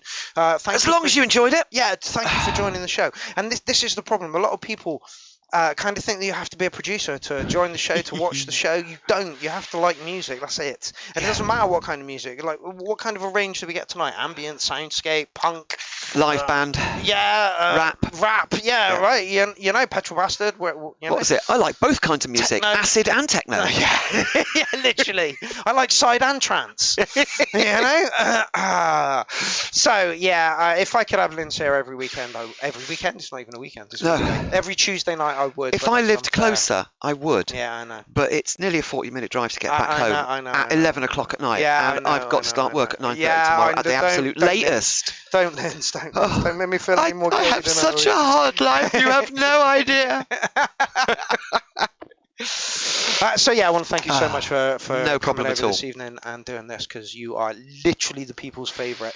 Yeah. So. As Jason said, not a producer, just a gatecrasher. Yeah, absolutely. I am a dancer and an occasional drummer, and that's it. Yep. You don't have to be a producer. You have to tell us how you feel about the track. It's not, At the end of the day, a group of producers all criticising each other's music is just so incestuous. You actually need people who don't make the music but just listen to it, so they can come in and say, "That's shit." Do you know what I mean? Perhaps not quite so vociferously, but you know what I'm saying. We need. You can't make music unless you've got an audience, so we need the audience to give some feedback. Yeah, so you don't have to be a producer. No, you have to be somebody who just likes music. You have to have an opinion and have a sense of humour. Yeah, that's literally the only qualification, and the only downside is don't be a cunt. Don't be a cunt. If you've got some view that doesn't agree with somebody else, that's absolutely fine. But don't be a cunt about it. For example, me going, shit. That's not what we want to hear. No. What we want to hear is, I don't like that because. Yeah, that's it. Yeah, that's fine. Just give us a or reason. Even just, I don't like that personal taste. That's fine as well. Yeah. But yeah, I don't like noise. Artists particularly. It's a bit odd. But I can see its place. And if you like it, you can. It's better than psytrance. I think it drowns out all the voices in your head. That's the whole point of noise. Yeah, that's very, very true. Peace for the first time. Petrol Bastard says, best and most consistently good quality show I've come across for sure. Oh, a good thank you. atmosphere to try out tracks with like-minded people. That's exactly what we are. We're a sounding off board. I know that Charlie Ryan put his track in the other day, and that's going on a Stephen Stickness album. I know Stephen Stickness is looking for releases on Filth Infatuated. Yeah. So I'm hoping that he's going to test drive his tracks here and see how we feel about it. It's absolutely awesome that this is what this is the aim of our game. Yeah, it's a good t-shirt. You're reading comments. Okay, so I am going to leave you tonight with Jen's set from the Emon thing. Cool. And I might play mine as well, but we'll see how we go on that one. Okay, so me and Lynn's are off. Yes. We will see you. Well, I will see you next week. And I will see you Day. as soon as I can. But no promises, because it's a strain. Yeah, no, we totally understand, Lynn's. We thank you so much for taking the time out to come and do this. One day I will retire, and then I shall come along, but I'll probably be too old then. I can see this happening in old person saying, all we need is a laptop and a sound card, and we're fucking in, I remember the days. I love a bit of acid techno. Oh, what tracks we got in tonight then? Oh, they're all fucking ambient. God damn it, we're all 90 years old and don't want to party. Right, we're off. We'll see you soon. Thank you so much for joining us. Bye.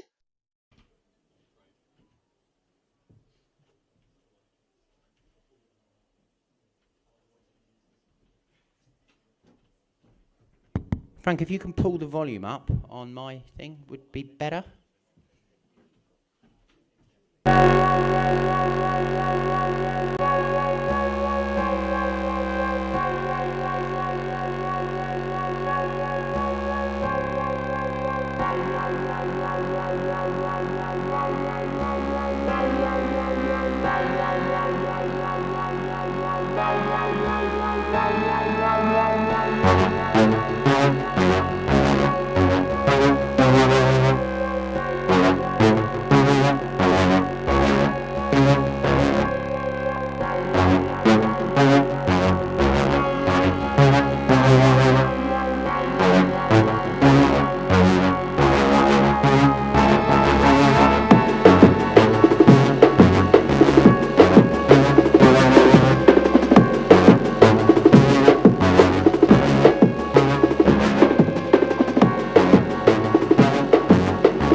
encouragement.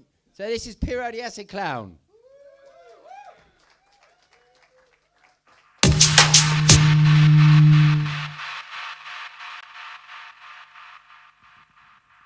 Okay, so before we start, can we all give Jen Stevens a big hand, please, for organising this shit?